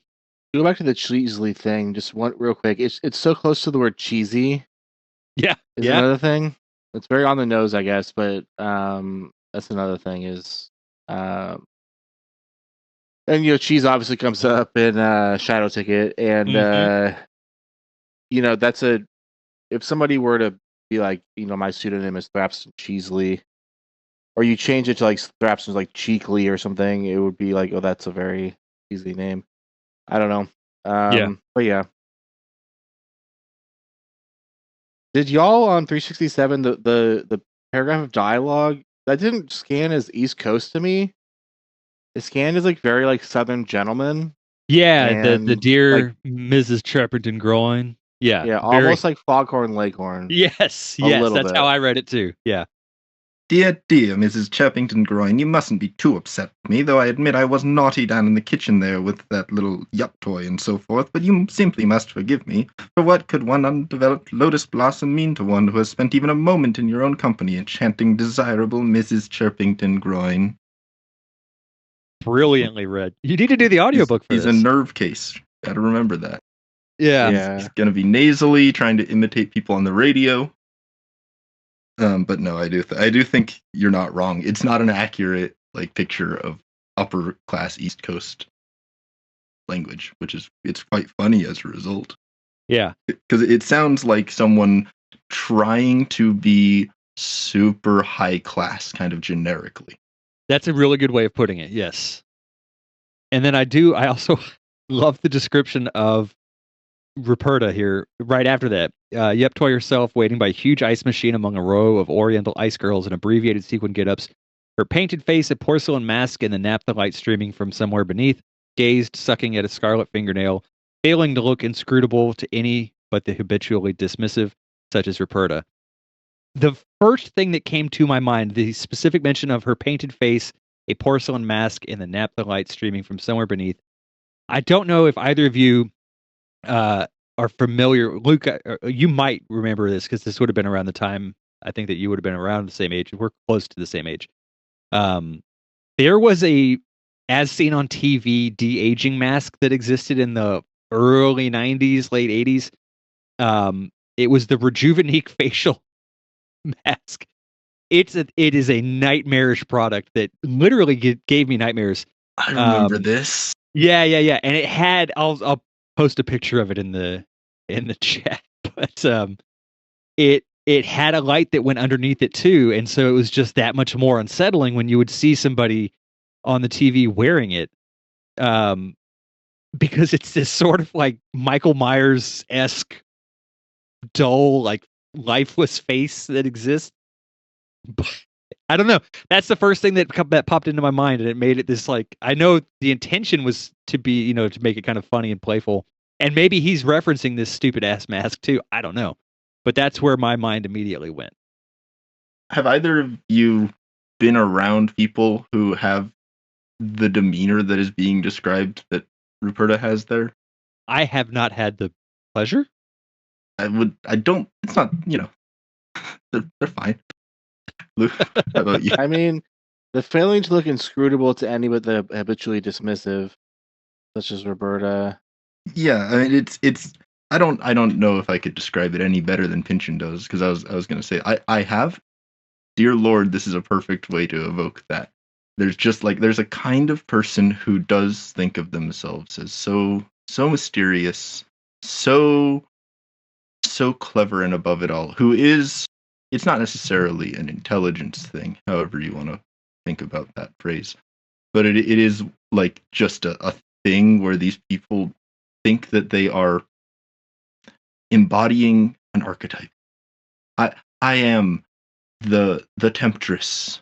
She's sitting there thinking, when no, she's sitting there like looking a little bit confused by what's going on around her. It's so funny. I do also love on the next page the description. Down in the unlighted depths of the great machine, a steam hammer relentlessly slammed away at blocks of raw ice. Vapors rose and blew, a confusion of water in all its phases at once, through which the ice girls, directed by a head waiter with a pair of castanets, glided roller skating among the tables, delivering galvanized buckets embossed with the name of this establishment, brimming over with the low temperature solid. What a great way to describe the simple act of these women roaming around with buckets of ice through just, these clouds of water vapor that are being steam hammer blasted into existence. It's a beautiful image and wonderfully written, and just kind of a wonderful way to describe that. The opening phrase of that sentence, the down in the unlighted depths of the great machine. It's kind of like a weird mixture of like Cormac McCarthy, I would say, also Lovecraft a little bit, and just kind of cosmic horror and sci-fi a little bit as well. It's a great phrase, that opening phrase. Yeah. So are the girls? Yeah, they're roller skating around. Oh, the roller skating. Yeah, they're roller skating. Yeah, which is interesting too. I didn't realize. I guess they would have had roller skates around this time. I just always forget that like they would have had that kind of stuff in the early 1900s. I just always assume that would have come later. But even stuff like motorcycles, so that which have been mentioned in this book so far already. Yeah. I roller assumed it was skates been around since around 1743, 1760s when they were patented. Yeah, I had no idea. I'm really bad at roller skating, and I never have learned, and I've always embarrassed myself. Yeah. And so I've never taken the time to research it, I guess. But yeah, I think of them as being plastic. I think too is another issue.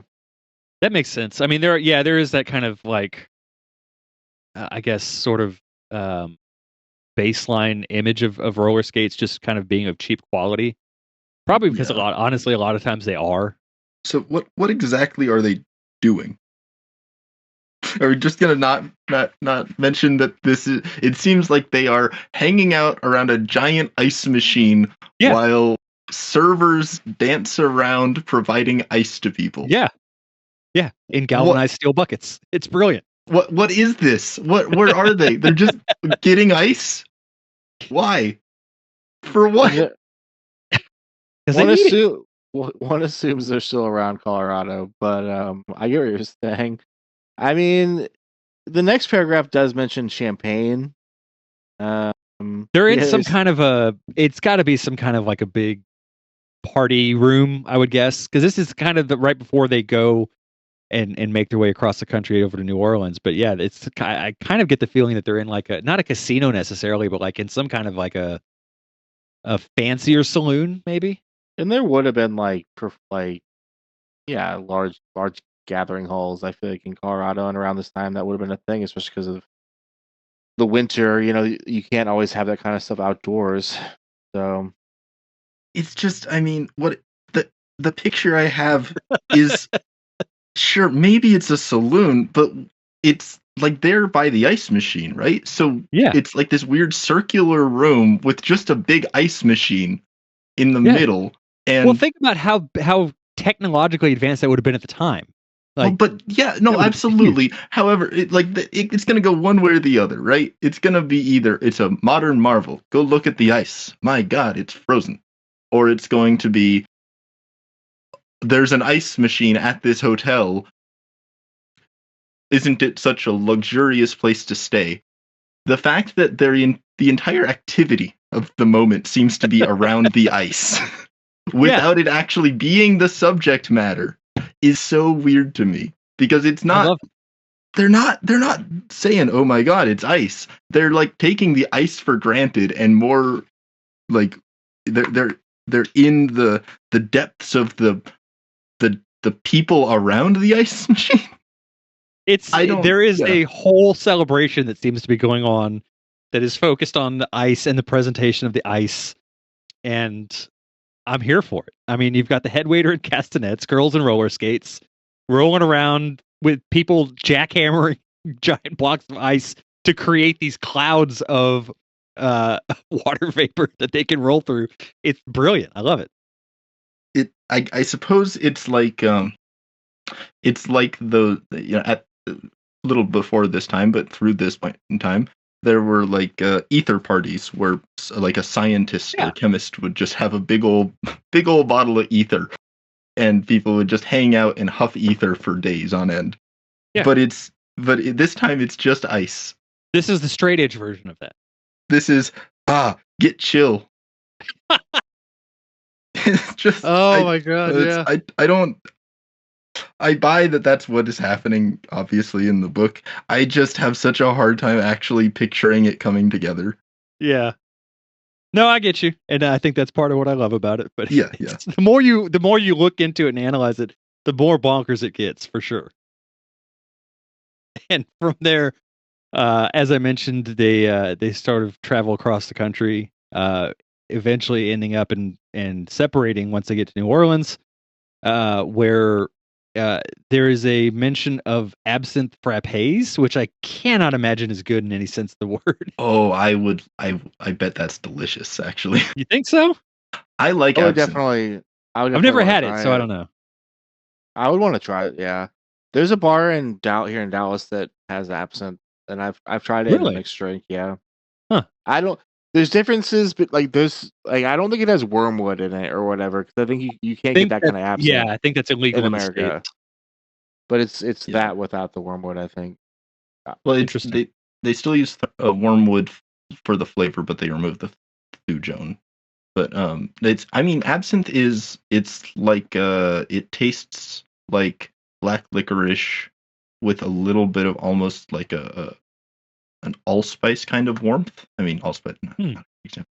Yeah, no, there's it's a little bit. It's one of those like a deeper cinnamon flavor, not quite clove. Anyway, and if it were just absinthe with ice, it would be horrible. As long as you're adding some sugar, I bet it's tasty. Okay, I'll take your word for it. Mixed drinks with absinthe in them are always good, though. I think To what me, at it least. yeah, I think what it comes down to is that if you are a bartender and you're putting absinthe in a drink, you're either an idiot or you know what you're doing. There's no gray in that at all. It's black or white It's or just green. it's hard to use the flavors. I Of would absinthe. imagine so. From what I know of it, yeah, it seems like it wouldn't. You'd have to really, like you said, know what you're doing to make it mix right. Do y'all have any thoughts on this scene in New Orleans? I know Luke, we both talked about how much we enjoyed it. Was there anything in particular that you wanted to highlight? I do like. There's just a lot of fun details. Like you could hear faint strands of music, crazy stuff. It's always fun whenever you're walking around a place or even sitting down in a place and like music is passing you by. You can hear music while you walk. It's kind of coming from the, just or like occurring ambiently and just randomly. This isn't super relevant, but I have had the experience of like sitting on a porch in the Hollywood Hills and somebody just walking around the neighborhood playing the saxophone at like 11 o'clock at night, which is kind of similar to maybe what this is in terms of you're just getting music kind of randomly and it's kind of maybe snippets of it at the beginning, and then they obviously then do listen to some jazz. But the description of kind of wandering around is just really fun. Of them, that's how I interpreted it. At least for a little while, they seem to kind of wander around the French Quarter looking for, the actual actual culture that's Yeah. not touristy. Because there's a lot of places in here that, at least from the Pynchon Wiki and just from what little I know about New Orleans, were probably just as dangerous as any place in Colorado at around this time. So Oh, for sure. But I think that's kind of the fun aspect of being in a new place like that and just sort of being lost and finding, like you said, I think that music connection is a perfect example of that. New Orleans is probably the best example of where to do that. Where you can just wander around and you just kind of follow the music that you are hearing, the trombones or the pianos or the bugles and the banjos and whatever it is. Like it's almost like in not, I mean, it's in Against the Day obviously as well, but in his other books where he describes these moments where characters walk into a scene and they're greeted by this whole plethora of food and how inviting that is. But in this case, it's the same thing. It's that same sort of welcoming feeling, but you're getting it with music and sound instead of smell and taste. And I think that's such a really cool way to lose yourself in the city like that. Yeah, and I think something that I'm not sure if it's too obvious to some people who haven't been at least around New Orleans or people who aren't American how well known this is. But New Orleans is like, other cities will claim first European settlements or, longer history of people living in an area. Like I think Albuquerque could make a claim to being an older settlement than New Orleans, technically. St. Augustine, Florida, definitely can. There are all sorts of them. However, New Orleans is one of like the oldest places in the U.S. that is the same place that it was when it was founded. Yep. Like sure, buildings have gone up and gone down. The whole place is built on a swamp. Things fall over. They've had to rebuild levees how many times, but like there's an insane amount of effort for the last like 300 years has gone into keeping New Orleans basically the same place that it was when it was founded. Yep. And sure, the French Quarter's full of tourist stuff too. Absolutely. However, you can still like walk by a church that is hosting a blues or a jazz night and just go see some of the most talented blues and jazz musicians in the planet earnestly playing music they love to play in a church that is just open for the evening. Yeah. And that's in the French Quarter. And that's like the thing that I personally appreciate about New Orleans, from like a touristy standpoint, but also just in general. It's not a place where, even ignoring the touristy parts, or even if you don't ignore them, sorry, you get a bleed through of the local culture. There is no escaping real New Orleans in New Orleans. It's not one of those cities where everything that a tourist does is separated in a meaningful sense from what the locals do. Mm-hmm. It's, you're not going to go to some places, but a lot of those places you're going to avoid are just neighborhoods. So why would you go there? Right. It's a really magical place in North America to exist that way. And it's strange because yeah, like a lot of these things that, having been to New Orleans, you recognize from these passages as representing New Orleans are the kind of thing where you think, okay, but is that real? Like the voodoo was just everywhere. And sure, yeah, I get what that's talking about. And to a large extent, what I'm getting that's being talked about is this bullshit tourism branding of New Orleans. It's the shops that have painted a mural, right? But like, is it less real when it's people who are just trying to perpetuate the thing that they grew up with, right? Like it does, in the way that Pynchon often does. It gets at these like deep questions of identity without addressing them directly. Yeah, that's a great way of explaining it. So we get some time of Reef kind of wandering around, going to a few different places. He runs back into Ruperta, who doesn't seem to be as impressed with the area. Finds it a little bit too. What's a nice way of saying she's a racist? Urban. Or yeah, there you go.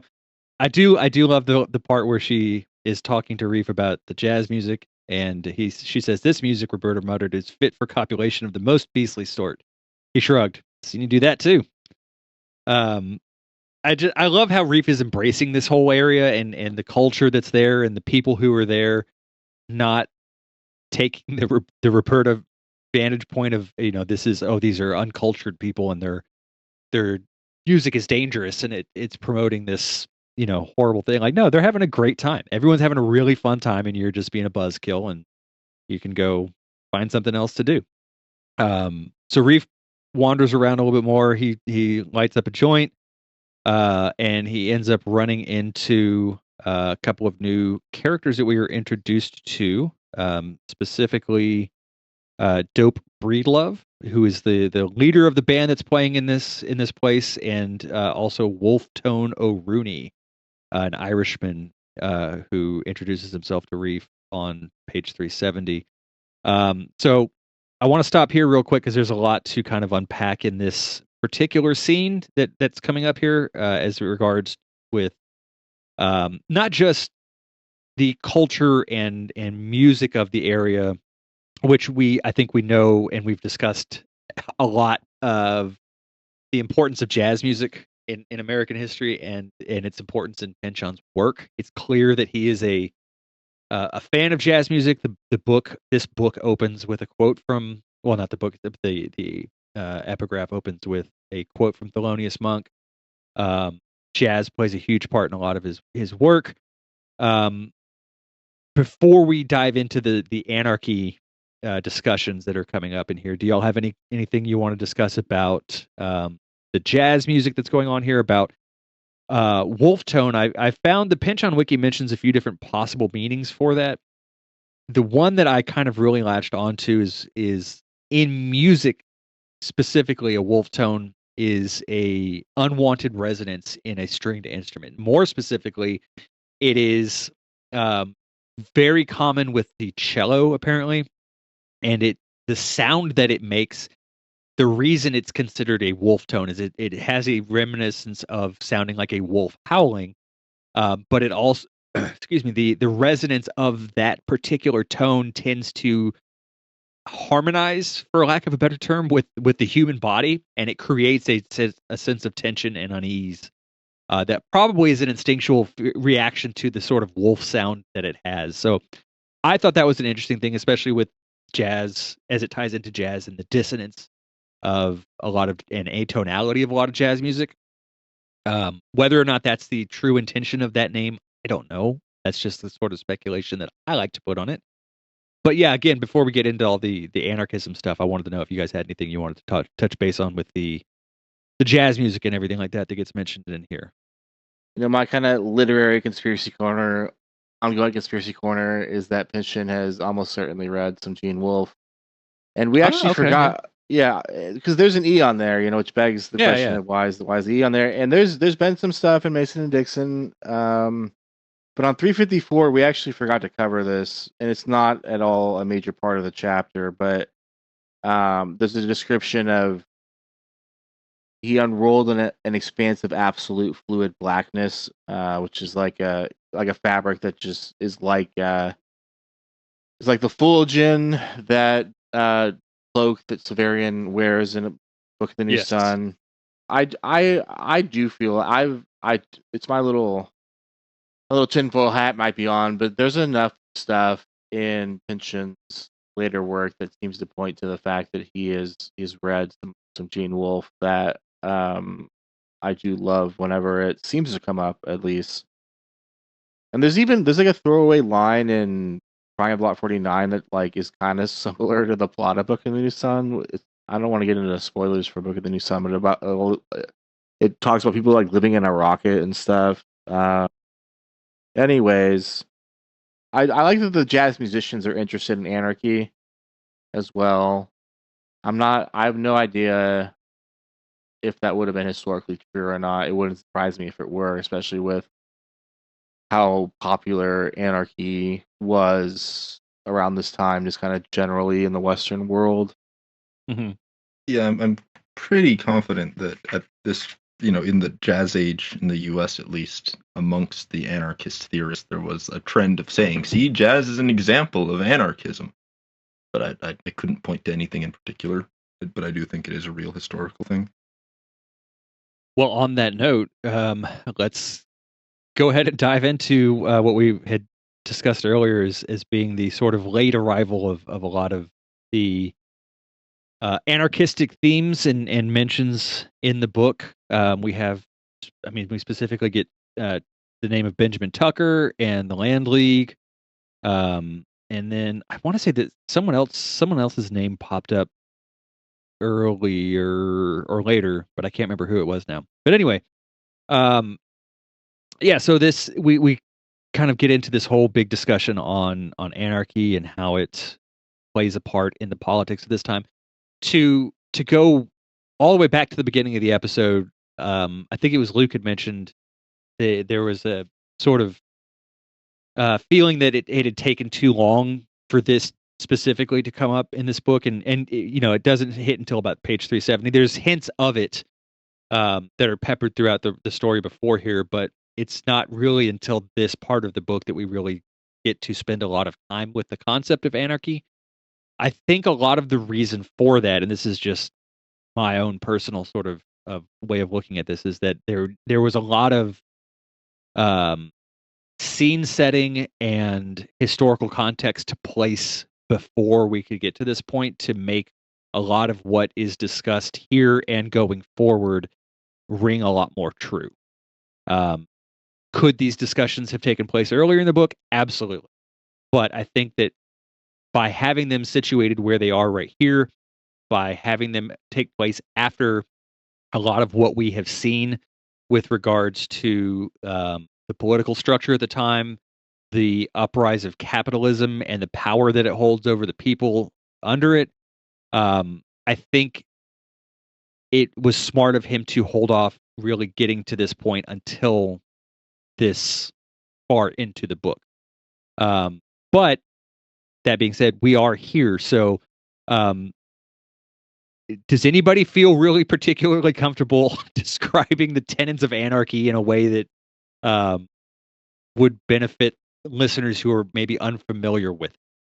And the way I summarize it in my head is basically a lack of hierarchy, and just like not just like a complete lack of hierarchy in every way.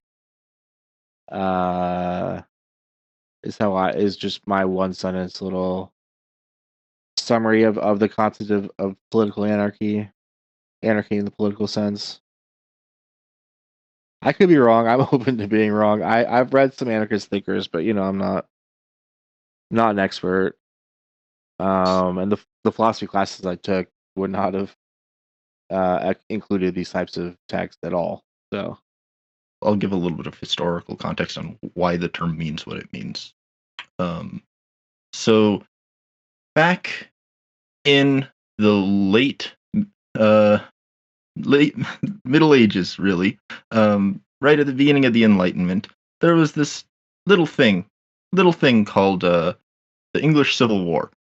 And the English Civil War created this huge diversity of political ideas, very few of which went anywhere concretely.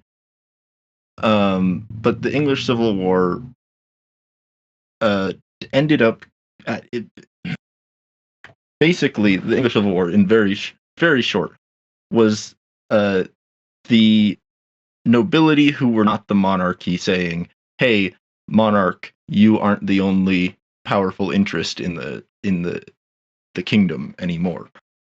And all of the gross details of the English Civil War, I'm not going to get into because I don't know that much about it, because it's one of the most convoluted periods of history, despite being very straightforward when you lay it out on a timeline. But it created all of these groups of people who, many of which were Quakers or proto-Quakers, many of which were they called themselves things like levelers and diggers, and it was a lot of people who had seen, oh, the divine right of kings is dead. The king is no longer the ultimate power, and Henry VIII proved that the king doesn't even need to listen to the Pope. So like, the king isn't real, the Pope isn't real, so I guess we must just be living in a society that we make for ourselves. So how can we be the most British possible?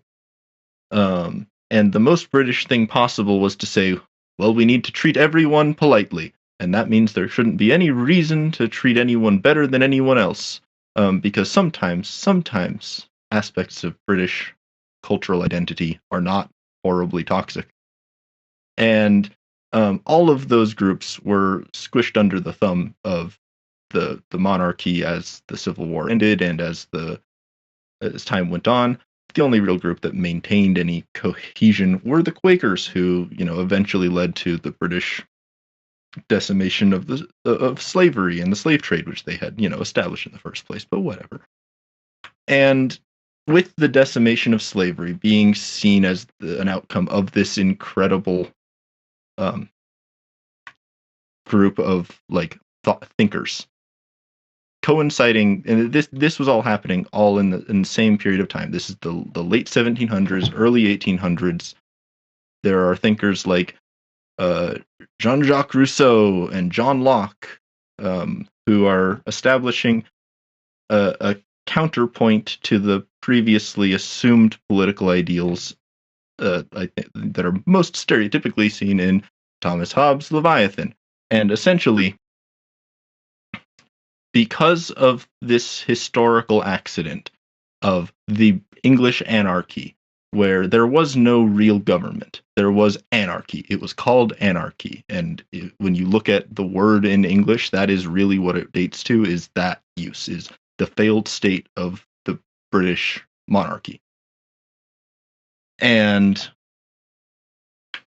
these thinkers like John Locke and Jean-Jacques Rousseau, and these more idiosyncratic, more religious and community-oriented groups like the Diggers and Quakers, all kind of happened to coincide at the same time that Eastern Europe, like Central European philosophers were starting to like come to these ideas of a self-made government, kind of from the exact opposite direction, coming more from the universal ideals of people like Immanuel Kant and Hegel. And people kind of looked at these things and said, hey, well, the French Revolution didn't work because Napoleon just became the next king, and then the Bourbons came back, and that failed too. But there was this commune where there wasn't a government, and everything was okay for about 3 months. That was awesome. And they all decided to name that anarchy. They decided to take this name of anarchy from this weird accident of English history and apply it to this like hopeful moment in the very late French Revolution. And as such, you have this dual meaning of the word, where in the colloquial sense and in the official terms, in the terms that, Lou Basnight earlier in the book is using the phrase, you have this just idea of anarchy as this big bad thing. And on the opposite end, you have a bunch of intellectuals and some workers like Webster Verse saying, well, we don't like any of these things that are part of the powers that be. We don't like having to pay for a place to live. We don't like having to pay taxes for these things. We don't like having to live under the edicts of a religious leader. And the populist movement conspired with this theoretical movement to create this ideal of anarchism. None of us are anarchists, though. We're all very far right. I love capitalism. So, yeah. I think it's very important that the government doesn't disturb the non-aggression principle. Taxes are theft. I do have to say, like, especially, and Luke and I were kind of talking about this before we started recording, but like, and Will, you were there too, when we were talking about that Chaos book that I'm reading about the Charles Manson murders and the connections to the CIA and MK Ultra and all that.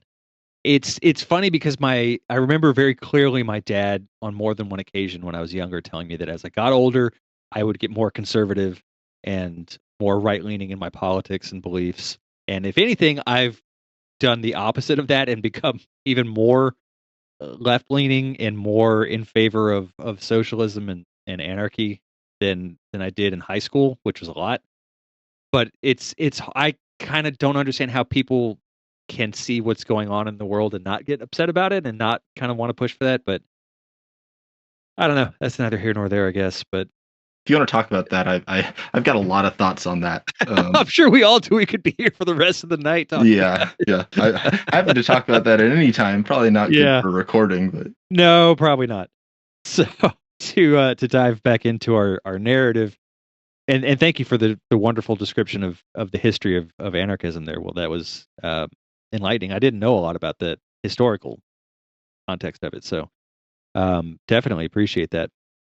So Reef and Wolftone and Dope all kind of have this conversation back and forth. There's mentions of the Kieselguhr kid. Reef kind of gets that shifty-eyed, like, I gotta like not say anything kind of feel and look. They kind of go more and more into talking about their histories and their own independent beliefs and everything. And there's a brief mention of if Reef has ever done any tunnel work. where this is where we really start to kind of get to where it seems like they might know more than they're letting on to Reef about the Kieselguhr kid and his possible connections to it. Before we get to the final couple of pages on here, did y'all have any thoughts or discussion points on this conversation between them? I really appreciate the shout out to the Fenians and the other Irish nationalist groups, because that, as much as nationalism gets a bad name for a lot of good reasons, those Irish nationalist groups were some of the strangest and most delightful things in relatively recent history. They did some weird bad ideas, but for all the right reasons for the most part. Yeah, that's a good way of putting it. I interpreted the Irishman mentioned the Kieselguhr kid as like perhaps he already. I mean, I guess they would have. Maybe Reef has already said it's just off the page that he's just coming from Colorado. And I mean, I guess this Irish guy has just been in Colorado as well, and maybe seen wanted posters or something. But I feel like Reef not quite knowing how to reply, but understanding the shifty eye right now might be a bad idea. Silently looking the Irishman in the face, where he thought for a moment he could detect the dawning of a certain light. I detected that as like kind of Reef just being like, "Yeah, I am the Kieselguhr kid," but not saying it, and just being like, "I'm not," or maybe just saying, "I'm not denying it." Yeah, one of those like I'm not going to confirm or deny. Yeah, and he doesn't like back off in a way that you probably would if you either didn't support him or you didn't want to be mistaken for him. I feel like I like that little. He kind of seems to pass the Irishman's test in some way in that sentence. Yeah, and I do like this whole like this is Flacco with whom you may find you share a passion. He means for chemistry, said Flacco with a knowing scowl. And I do like that it's a if that was an inherent vice, that would be about LSD. It's kind of an interesting way to look at it, in my opinion, in terms of at this time, chemistry. The early 1900s, chemistry in a revolutionary sense was going to be explosives, stuff like that, and then it later became something that is less of a threat to the state, I would say. I mean, people love to talk all this shit about if everyone did acid, the world would be blah, blah, blah, blah, blah. You know what I'm saying? But I'm not really one of those people personally. Anyways, I just love that small little sentence and kind of relating it to the 60s as opposed to an earlier time period. So I agree with the chemistry mention. But I did want to hop back to that exchange between the two of them. I honestly, I would like to reassert my theory that the Kieselguhr kid isn't even Webb/Reef. It is just all of the possible bombings being filed together. Yeah. And from that perspective, imagine being Wolftono Rooney, somebody who's already thinking about all of these more politically theoretical ideas, and apparently intimately familiar with some of the people who do these kinds of things, seeing this news and saying, "Oh yeah, would have been nice to meet the Kieselguhr kid, huh?" And someone just like not saying, "Oh yeah, that show that again the nasally East Coaster. Yes, that show would have been wonderful. I've heard such tales of him." It's Alec Guinness now. And he just instead this guy just like stares at you. How do you interpret that other than, yeah, you sure you want to meet this thing, this idea of these people making these explosions? No, I get what you're going for there. We are also introduced to Flacco, who is a friend of Dope's, I believe, or is it Wolf's that he's a friend of? I think it's Wolf's because I think they're back at his hotel. Yes, that's correct. Okay, so he is introduced, and then we have there's a page break, but then the start of 372. Flacco has a really good quote here that if one of you wants to read, unless this is someone's quote for this chapter, I think what he talks about is really interesting here. We look at the world, at governments across the spectrum, some with more freedom, some with less, and we observe that the more repressive the state is, the closer life under it resembles death. If dying is deliverance into a condition of total non-freedom, then the state tends in the limit to death. The only way to address the problem of the state is with counter-death, also known as chemistry, said Flacco. So the Pynchon Wiki pointed out that this is a pretty spot-on allusion to Norman O'Brien, who wrote a lot of interesting works that were influential to Gravity's Rainbow. I am familiar with him by name, but I've not read his work. Have either of y'all? No. I haven't, but it's the type of thing that I would probably very much enjoy reading. I don't know Yeah. how technical the language is and stuff, but it sounds like it would be something I would enjoy. Because from Yeah. the Pynchon Wiki, like the theories that it presents seem to be kind of like people nowadays seem to kind of pick up on that without realizing it. Like it's kind of, you know what I'm saying? It's just kind of part of our society now, from what I can Yeah. tell. Yeah, I did a little bit of looking into him, and again, he was somebody that I knew by name, and then the more I was looking into his work, I was like, damn, how have I not read his stuff? But I'll have to fix that when I can find some of his books. But so we get to find out a little bit more about Flacco.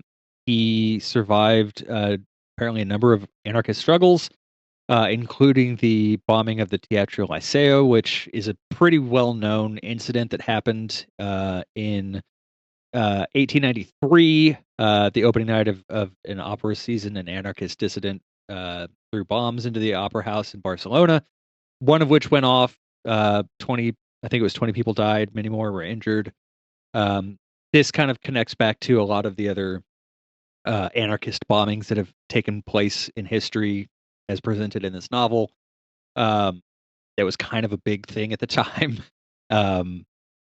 Some of them misapplied to anarchists as a sort of scare tactic.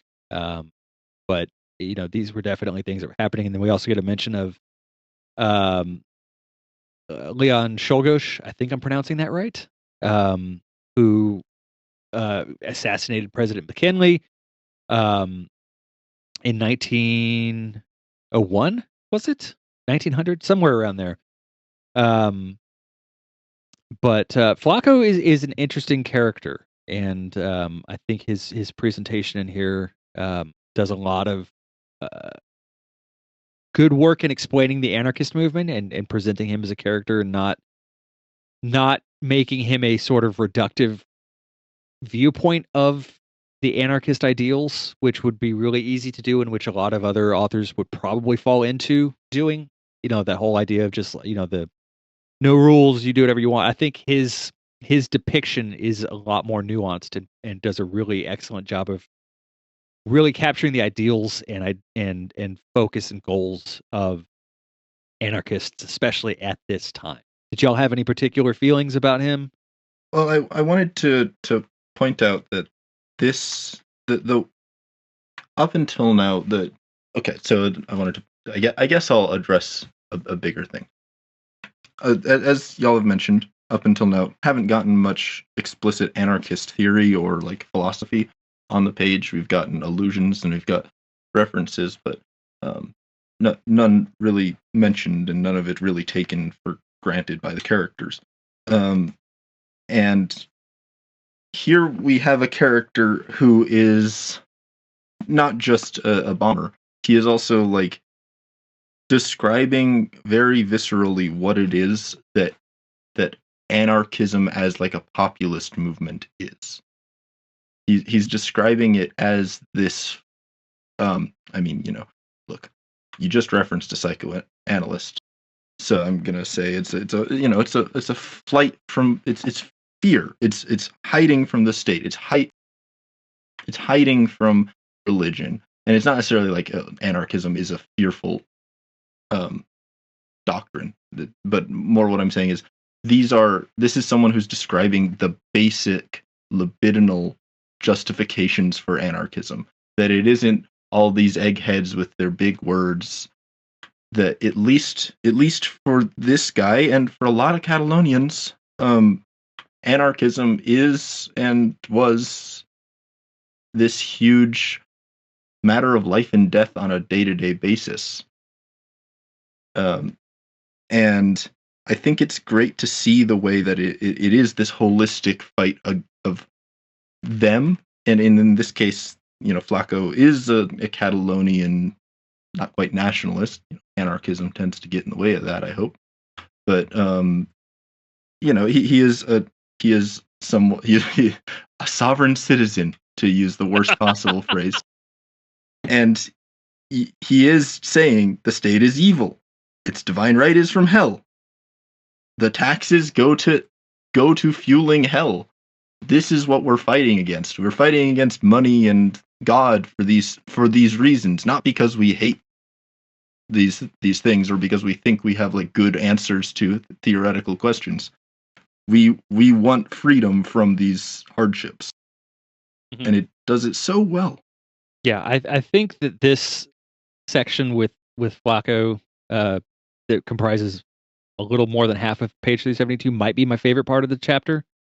It really does such a good job of setting the example of what those anarchist revolutionaries were really about, and I think does a really good job of portraying that, because it's vital to understand what their beliefs were, because of the foundational, importance that ideology has for so much of the themes of this book. But if anyone doesn't have anything else to talk about with that, I've got one more thing. Oh yeah, go. I fully meant to say it in my last big old ramble, but one of the things that I think is easy to forget in reading books set in these specific kinds of times, like the 1800s through the 1900s, is how long it took for things to get published internationally, because a lot of Bakunin's work was written in English, or at least translated to be published in the first place. But it wasn't getting sent to the US unless someone mailed it to a friend. Like this was the time, not just before the internet, but this was the time when like the telegraph was still new. And we didn't live in a singular culture, far from it. And so like the people like Bakunin and Proudhon and etc. Kropotkin all like were writing and active in the times leading up to the beginning of this book, but none of the people that we were seeing the world through were the kinds of people who would be interested in political philosophy as philosophy, and the people who might have been interested in philosophy were at they grew up in a good time in the US, right? Or they grew up in a world where like the idea of this kind of revolutionary politics was not necessarily unthinkable, but unthought. Mm-hmm. And so this is really the first time, like this early 1900s period is the first time Americans were getting a lot of these writings, and the first time for sure that like normal people were getting a hold of them. Yeah. And I would say for anyone, and I've referenced this before in past episodes related to Against the Day, but I think this is an even better time to bring it up. If you really like the idea of this sort of anarchist narrative, the works of B. Traven, I cannot understate how important those books are, and especially for this. I think they had an undeniable influence on Pynchon when he was writing this book. Obviously, his most well-known book is The Treasure of the Sierra Madre, but his jungle novels, starting with Government up to, I can't remember what the last one was. I want to say it was Rebellion of the Hanged, or maybe Trozas. Those books are a phenomenal representation of anarchism in the early part of American civilization, and specifically like the late 1800s, early 1900s. And its ties to Central America and South America and the workers that migrated from there up into the Americas. I've not read all of those books. I can't find a couple of them, but the ones I have read, they're great. B. Traven as an individual is a fascinating person to read about because no one really knows who he was. There's ideas out there, but no one can really definitively point a finger to who he was specifically. But that being said, if that is a part of this book that you like, is that anarchistic idealism and the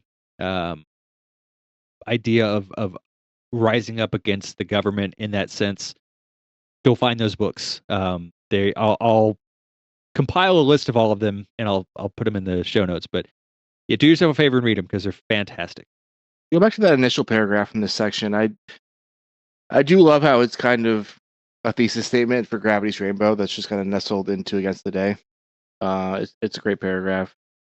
And the rest of that section, I mean, it's obviously, as far as any of us know, I think it's true to history and it's just kind of rough to read, but it does somewhat remind me of some of the writings of Roberto Bolaño. Okay, yeah. Where he covers a lot of that same ground, just in kind of a more indirect, in terms of like torture by a political government. A lot of times it's more indirect and under the surface, although he does kind of explicitly depict it as well.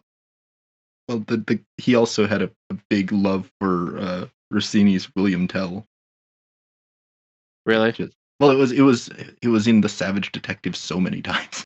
That's true. Okay, yeah. It's been a while since I read The Savage Detectives. That's interesting. Yeah, no, and I think it's probably if there's a directionality to it, it's probably from this bombing into both of their works. Yeah. Yeah, and Barcelona is obviously a big part of Bolaño's history as a person and as a writer. But yeah, I got shades of it as well. Yeah, but you're not wrong for pointing that out. Well, and from there, everybody is kind of getting ready to go their separate ways. They have kind of made up their minds where they're going to be going. There is a discussion as these are the names I was trying to think of, and Will mentioned them not too long ago. The Bakunin and Kropotkin, and then at the almost end of the page and of the chapter, we have a scene where Reef walks into Wolf using a potato to forge a document. This is a real thing. I was kind of skeptical of it at first when I was reading that, and I remember in past readings, I'm almost positive I had looked it up at that point, but I must have forgotten since then. But you can absolutely do that. It might not be the most effective, especially nowadays, but at the time, if you're using like a wax seal or something, a sliced potato could absolutely lift it and duplicate it with pretty decent precision. So a little bit of truth peppered into there that I thought was kind of interesting. And he does the name Eusebio Gomez is a real name. With this I was completely unaware of, but he was given a royal land grant that included now prosperous Jupiter Island, Florida. That land was later subdivided, and around 1900, a British development company acquired it. So a little bit of extra history knowledge in there. Did y'all have any particular things you want to discuss about this final part of the chapter? It's interesting that there's this whole concept of the outlaw-friendly ship that also comes up in Gravity's Rainbow some, which is I always love. I think I did somehow. I think I'd heard about it on the internet. This whole thing where you could forge stuff with, or do this kind of thing with a potato, and the obvious, like the Irish always finding new uses for potato joke is pretty funny. Yeah. And the final like few paragraphs before the section break, where Pynchon is just kind of summarizing their life in New Orleans, is really interesting. It's kind of weirdly easy to picture. I've recently been reading a good amount of Nathan Ballingrud.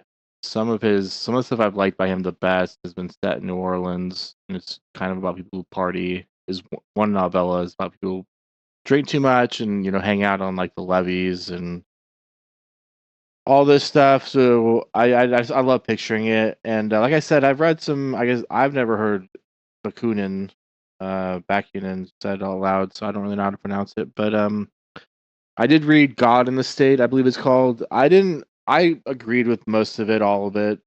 almost all of it, perhaps. But I thought like his I didn't think it was like a well written piece of philosophy. Just in terms of like his thoughts weren't organized. I felt like he contradicted himself over the course of the book as well. These could have been like translation issues. I bought a kind of cheaper copy because I believe it's public domain. And I have read some Kropotkin.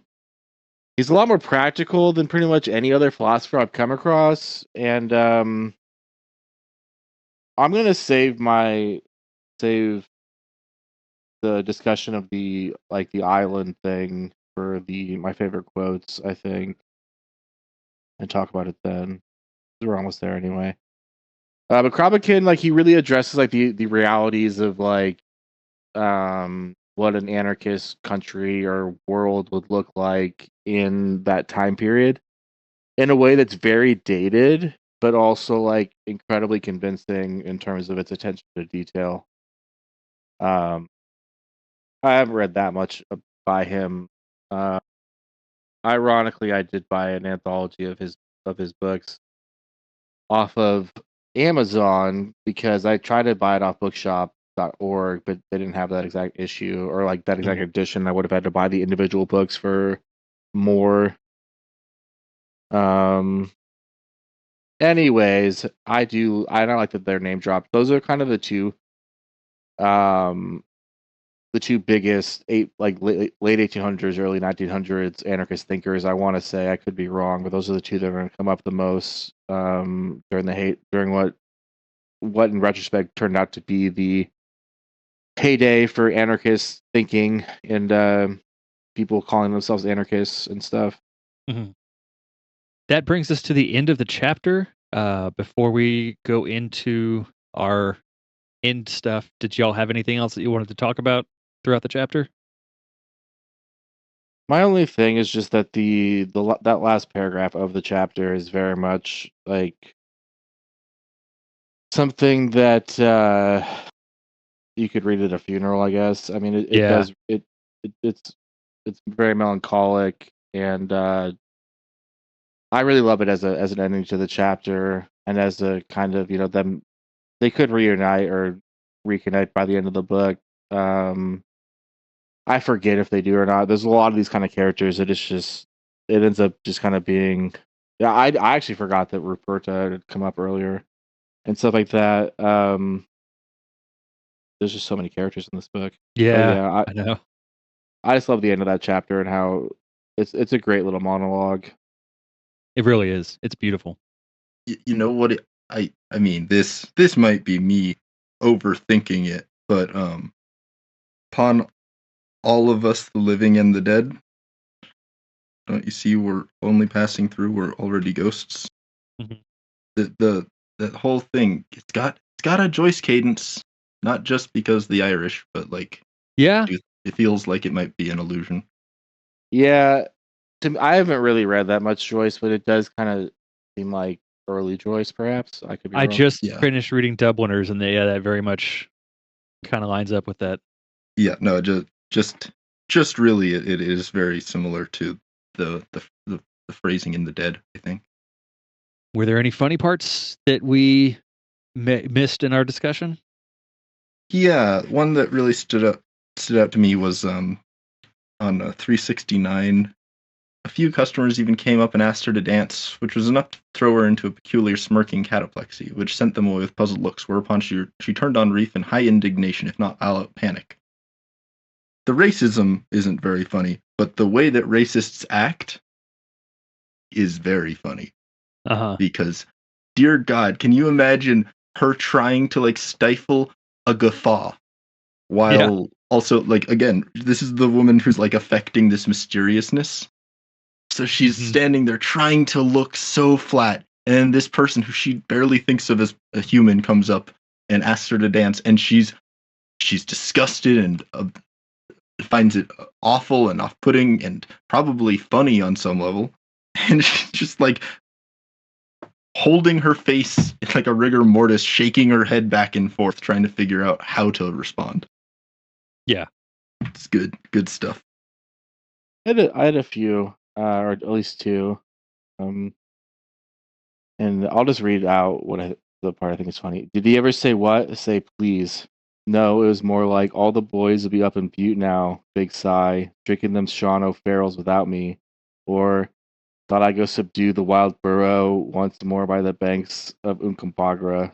However you say that. Thought I'd go subdue the wild burrow once more. I feel like there has to be. I don't know. I think if I said that to somebody with the wrong look on my face, they would assume that I was doing something, like untoward, perhaps. Not necessarily.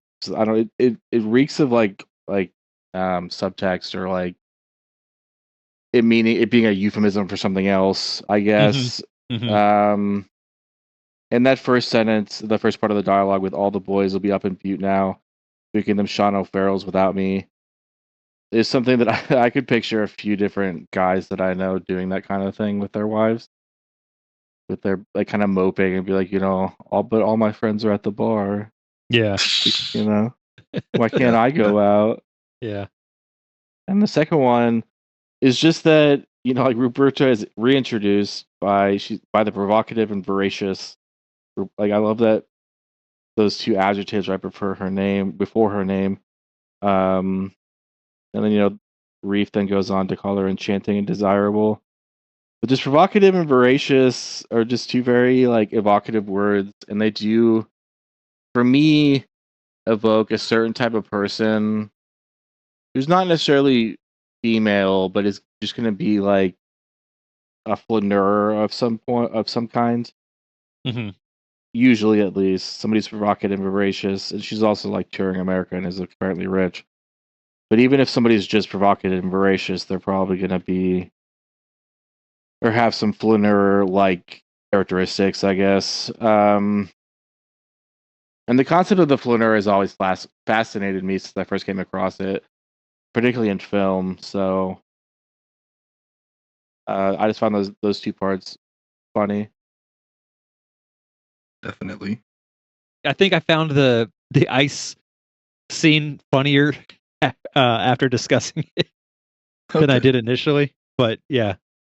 I can go first for quotes, I guess. Yeah, go for it. So it's on 372 to 373.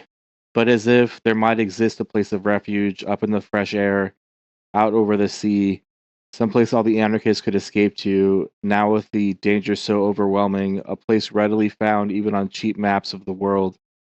Some group of green volcanic islands, each with its own dialect, too far from the sea lanes to be of use as a coaling station, lacking nitrate sources, fuel deposits, desirable ores, either precious or practical, and so left forever immune to the bad luck and worse judgment infesting the politics of the continents. A place promised them, not by God, which would be asking too much of the average anarchist, but by certain hidden geometries of history, which must include somewhere, at least at a single point, a safe conjugate to all the spill of accursed meridians, passing daily desolate one upon the next. That to me, like that description of a place with no natural resources and like not a lot of great reasons to live there, does remind me of The Dispossessed by Ursula K. Le Guin, where the anarchists escape from their like this the planet that they were living on and build their own society on a moon of that planet that you can live on that moon. It's just there's always going to be shortages, and part of your time is always going to have to be spent doing stuff like farming or like fish hatcheries or stuff like that, where you're always going to have to be doing physical labor in some way. And it does depict like a person that uh, is restrained perhaps by the lack of technology and hard to put your finger on it, but he eventually comes up. I mean, I don't really necessarily want to spoil it. I guess this is maybe revealed earlier in the book, but he comes up with a certain kind of technology that is proven to be pretty influential in the history of sci-fi. And it just, I mean, that is this whole like the reality of an anarchist society, even at that time, but especially now, is it would have to be on some type of island in the middle of nowhere, with no desirability to it, perhaps even of living there. Perhaps people won't even want to live there. There are realities to it where, like, how do you run a military without hierarchy? Yeah. How do you hold territory without, or like, like, I don't, or do you want to hold territory? Like, it's not like anarchists are super big fan of international or any kind of borders. I don't know. It's just interesting that he, in a very short, few phrases, and it includes up in the fresh air as well, which could be on a moon or something. But it addresses the realities of the situation for anarchists in a very practical way that I enjoyed, and it's also beautiful writing. Absolutely. Will, what's your quote? Fine. On 364. He rode out into the advent of winter, beneath the sheets and hoods of mountain-sized night riders, torn, swept, pausing only to build up a drift or congregate into an avalanche waiting to let go and wipe anything in its path off from the earth. Streams of runoff, frozen into the vertical rock walls, looked like leafless groves of white aspen or birch. Sunsets tended to be purple firestorms, blinding orange streaks running through.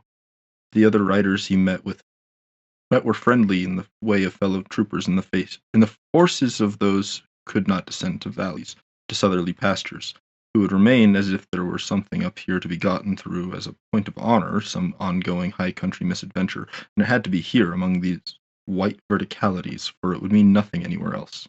Who would fasten their mean shacks to the mountain with steel cable and eye bolts and let the wind roar and be damned, and next morning be out in it, picking up pieces of roof and stovepipes and what all hadn't been blown to Mexico yet.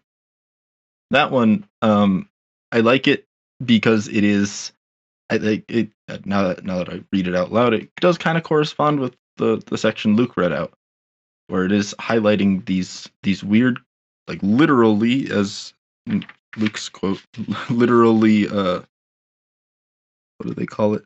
Hidden geometries of history. In this case, geometries of mountains, and the way they're using technology to try to find whatever it is they're looking for, even if these people aren't, trying to establish anarchy or do anything high-minded. It's just they want to live up in the hills, in the mountains for some reason, and they're gonna do it by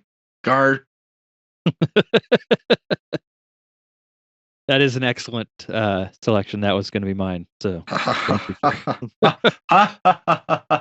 The tables have turned. However, we have been blessed with a chapter that is chock-a-block full of great quotes. So now I have to decide between the two that I have left here. I think I'm gonna play the easier card here and go with the very last paragraph of the chapter on 373. The night before Wolf sailed, he, Reef, and Flacco stood down by the river, drinking local beer out of bottles and watching the fall of night, weightless as a widow's veil, observed the young Irishman. And isn't it the curse of the drifter, this desolation of heart we feel each evening at sundown, with the slow loop of the river out there just for half a minute, catching the last light, pregnant with the city and all its density and wonder, the possibilities never to be counted, much less lived into, by the likes of us. Don't you see? For we're only passing through, we're already ghosts. We already talked about that paragraph and the power that it contains in there, and I think it's worth reading it in its entirety because it's absolutely a stunning paragraph and a great way to end the chapter. Most pinch-on part of this chapter. I'm good to go if y'all will suffer my terrible Irish accent. Please do it. The folks who invented boycotting, Reef seemed to recall. And a lovely technique it is, if you're out in the countryside, Sligo and Tipperary and whatnot. Drives the bloody Brits mental, besides now and then getting them to stop their hateful savagery. But in the cities now. After a short silence, Wolf Tone appeared chirpily to rouse himself. Thank heaven, at any rate, for the great and good USA and all of her profusion of pennies, nickels, and dimes ever flowing, for without them we'd freeze and fail like the potato in a season of deep frost. Just the fact that Thomas Pynchon cannot resist making the Irishman obsessed with potatoes. Yeah. There's a reason there's the stereotype, but it is like comic book level exaggerated here, and it's pretty great. Yeah, for sure. What about you, Freeze Luke? and fail like the potato. Mine is probably just a depiction of New Orleans and how we've already kind of been over, not maybe too much, but enough, I would say. But just like, the fact that things are hidden, you have to kind of look for things. And just that the fact, I mean, there's some of it is from what I could see online, like some of these places, they're still in operation, but I couldn't really figure out if they were nicer now, but I guess, historically they were not great places to be. So it's just interesting when like Pynchon even knows about this stuff. I need to stop being so amazed by the pure amount of research the guy does, and the Yeah. fact that he's not making things up almost. Well, he's making things up always, but he's also like there are details in there that it wouldn't surprise anyone if he just came up with himself.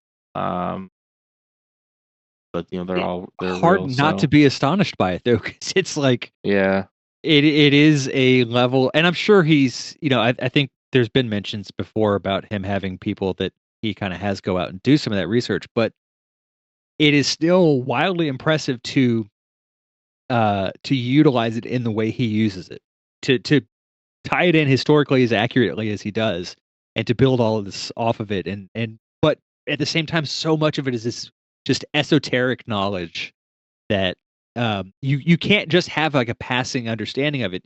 Like even if he is having people go out and grab a few things for him, he still has enough understanding and awareness of it to build it into the story in a way that works. I think I'm gonna have to go with the names, the three, just the three back-to-back names that we got. Even though one of them was introduced earlier, there is just something about Thrapston Cheesley III, Madame Aubergine, and Ruperta Chirpington Groin that just is so Pinchonian. I love it.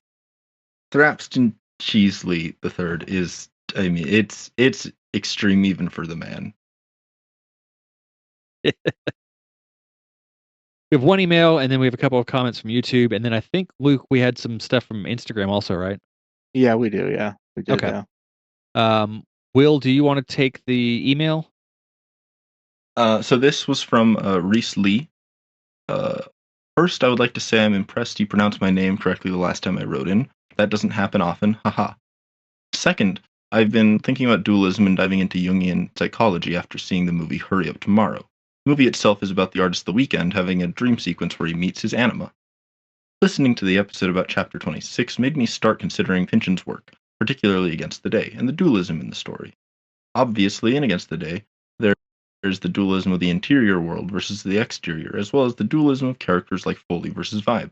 I'm only barely getting into Jungian psychology, so I'm wondering if y'all might have some thoughts about Pynchon's works in relation to Jungian psychology, or just the dualism in Pynchon's works in general. I understand if this happens to be a little more in-depth for just a response at the end of an episode, but I would still be interested in hearing your thoughts. Sincerely, Reese Lee. And thank you for writing in, Reese. You're welcome. We've got Wikipedia these days. You know, the people who don't know how to pronounce things when they have an opportunity always surprises me. But to your actual substance of your email, I am not all that well versed in Jungian psychology. I know the very broad strokes, but only those. Do either of you have any kind of familiarity? I'm in the same boat. I have a very base understanding of it. He is not a philosopher that I I've never really read too much of his stuff. I kind of always read the stuff that was inspired by his work, but not his direct work, so can't really speak to it. I have read his autobiography, which is obviously not going to be nearly as in depth an exploration of his philosophy, especially as it relates to dualism. But I have, that his autobiography is very interesting, and it does get into these kinds of things. I mean, I've already kind of addressed, as we've covered Against the Day, we've all addressed the dualism, but I do think there are certain passages where specifically earlier in the novel where Lou is either thinking about or talking about, or the narrator is meditating upon the differences, I think, between scabs and striking workers, and the differences between striking workers and the police, and that they're all kind of hard, that they're not that different, or that literally the same people are doing this, like all three of those jobs, perhaps at times. But there's a lot of opportunism, perhaps. That's just from Lou's perspective or the narrator's perspective.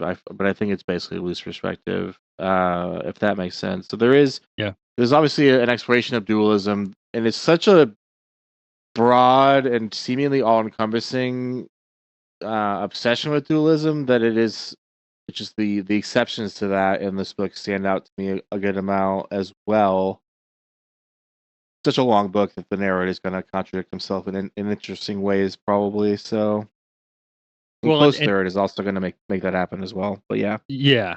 And to tie it into his other works, I think the concept of dualism is definitely present in most, if not all, of his other books. I think Against the Day is arguably the one that really focuses the most on it and puts it the most at the forefront. But I think we could go on for hours about it, but I think it definitely is there in other books. Vineland comes to mind, especially with someone like Brock. And I think a lot of times with his other work, it tends to be, I think, centered around his antagonists. As Gabriel Ice comes to mind in Bleeding Edge. But I think I think Reese is right in the sense that like this is a little more in depth or something at the end of an episode. That might be a kind of a cool bonus episode to do, like once we have finished all of the books, is to kind of like touch on like overarching themes within all of them and how they connect to each other. But yeah, I think it's definitely there.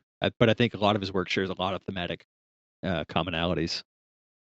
I'll say to bring the Jungian thing back into the conversation. I think the simplest way, maybe the best way to think about the way that I talk about Pynchon's narration, and we touched on it earlier this episode, so good timing, Reese, good on you.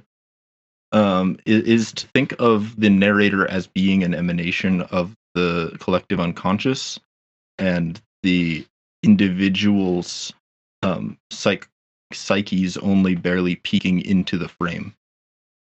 And so I think Jung, maybe not necessarily his theories, because especially when it comes to like the use of dualism in his works, I come down on the side of Pynchon being anti-dualism, like very, very thoroughly anti-dual. And Jung was definitely not a non-dualist thinker.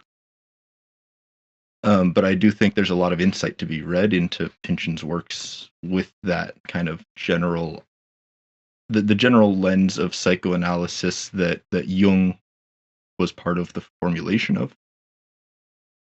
So we had a couple of comments on YouTube. The first and most recent comes from our episode from our last episode, actually, Against the Day, chapter 27. Doc Sportello 1970 says, the young man / guy with the cigarette case on the balcony through the French doors is Kit. Have you guys never read this novel before? No, we've not. Mason and Dixon chapters 6 through 10, Julio Domingue said, you forgot to include this video in your playlist. Thank you for pointing that out. I have fixed that. Congratulations of your amazing job here. Lots of clapping emojis. Nice to meet you guys. Greets from Brazil. Thank you so much, Julio. That means a lot to us that you're listening to us from so far south. Luke, what do we have from Instagram? Yeah, so we got 2 messages. The first one, I believe, was from the King Lud. Hey, I love the show. Been reading ATD along the episodes as they come out, in it for the long run. I just recently watched a movie called Train Dreams. Partly because of the time period and setting, it felt like it shared some similar moments to A Against the Day. I know you all have plenty of reading watching on your plate already, but I'd totally recommend it. One Pynchon nerd to another. I have not seen Train Dreams. I was under the impression it was a musical for some reason until my mom watched it and I asked her, and then she's like, no, it's not a musical. I don't know why you think that. But I'm interested, I guess. I mean, it's based on a Dennis Johnson novella, ? I believe. It looks like it. Wow. Never heard Or- of it, so I don't know. I think it is, yeah. Or Dennis, as Doc Sportello would say. Dennis Johnson. I But still love it. I'm listening to Inherent Vice right now. This is off topic. But Dennis is a bigger character in that than I remember, because every time it's different whenever you're reading it, you know? 'Cause Yeah. but whenever you're listening to it in an audiobook, it's just that joke is repeated over and over, basically. Yeah. Anyway. He's one of my favorite characters. I love when he walks in with the steering wheel in his hands. He still kills me Yeah. every time. But yeah, I'm interested in Train Dreams. I'll probably try to watch it. I think it's gotten some stuff, some awards, some nominations, I think, so far. I could be wrong. I think it has, though. Y'all haven't seen it, right? I have not, No. no. The second message is, I am so unfathomably late to deliver this. Just caught Vineland done by you all. Hopefully this hasn't been said before, but the green magenta color duo that Pynchon always references nonstop are the traditional LSD hallucination colors, lol. Had to verify with a couple of my doper friends, and they all shared those two colors appearing often in trips. I'm not certain what prompts that combination, but it's seemingly a mostly universal sighting. Majority, and then they sent another message with a link to a now deleted Reddit post in which at least the comments talk about this kind of stuff. And majority of them in here seem to also share that specific color combination too, speaking of the Reddit post. Or if not purple, then blue or some similar base. So I do feel like we've done a pretty good job of tackling colors in Pynchon's work so far. Where we do address that seemingly every episode, although maybe we didn't this episode. I don't think we did, but we do make it a point to try and find any mention of green and purple. I consciously Yeah. skipped over the orange and purple mention earlier. Oh, really? Oh, was there one? Yeah. Shit. Yeah. Well, that's it. That's the end of the podcast, guys. We're done. We're done. cooked. Yeah, so we discussed this in our group chat. I mean, you know, I've done my fair share of LSD and, you know, mushrooms and maybe DMT once or twice, let's say. And I don't know, it was always more of like a red and blue for me that were more accentuated. That being said, I mean, it's not. I think it could come down to a bunch of different stuff, like what colors seem more important or more accentuated for a person. That being said, it's not like I don't remember any specific time I did drugs and saw something that was green and purple or green and purple combination. That being said, it does sound pretty tantalizing. Oh, green magenta, not purple. Never mind. I don't know why I said it like that. Green and red, or whatever color duo that Pynchon is throwing in there, they're always very interesting. So that will conclude our episode on chapter 28 of Against the Day. Our next episode will be covering chapter 29, ending on page 396, with the line, "He would soon begin to understand how it all might turn," was already, well before he had the godforsaken little town at his back, turning to regret. If you like what we do and you want to support the show, please consider making a donation on Ko-Fi. Any funds that we get from there will be used to upgrade equipment, paid for hosting fees, make the show better. Some of you may have noticed we have started to have ads dynamically inserted into the show. Please know that this was done after a lot of careful discussion and consideration. This was not something that we really wanted to do. It was sort of born from necessity. As I take on an increased workload with work and school and working towards becoming a teacher, it kind of whittles away at my free time to do production and editing on the show. I do love doing it, but it is getting to the point where it's just becoming a lot. So ideally, we will get to a point where we can have enough money coming in that we can pay to outsource that work, so that I don't have to worry too much about it. If not, I will still continue to do it. The show will still continue to go on. It would just make my life a little bit easier. So if you want, you can subscribe to us on Apple Podcasts. I would hope by the time this episode comes out. So if you want to do that, it will give you ad-free experience, and you will get to have early access for our side project on Infinite Jest. I'm going to put those episodes up about a week early for subscribers. If you know anyone who does production or editing on podcasts and wants to do it free or cheap, please send them our direction. You can have them email us at mappingthezonepod@gmail.com, which you can also utilize if you have any questions for us or comments about the show. You can also reach us at Blue Sky at Mapping the Zone. We're also on Twitter, but hardly ever. I don't even remember the last time I checked on there. I kind of just gave up on it. We're on Instagram at Mapping the Zone Podcast. You can join the dozens of people potentially who have bought our merchandise on Spreadshop by going to the link in our show notes. Thanks to Brad Wetzel, Brad's per second, for doing our show art. Thanks to all of you for listening, and we will see you all on the next episode. Bye. Bye. See ya.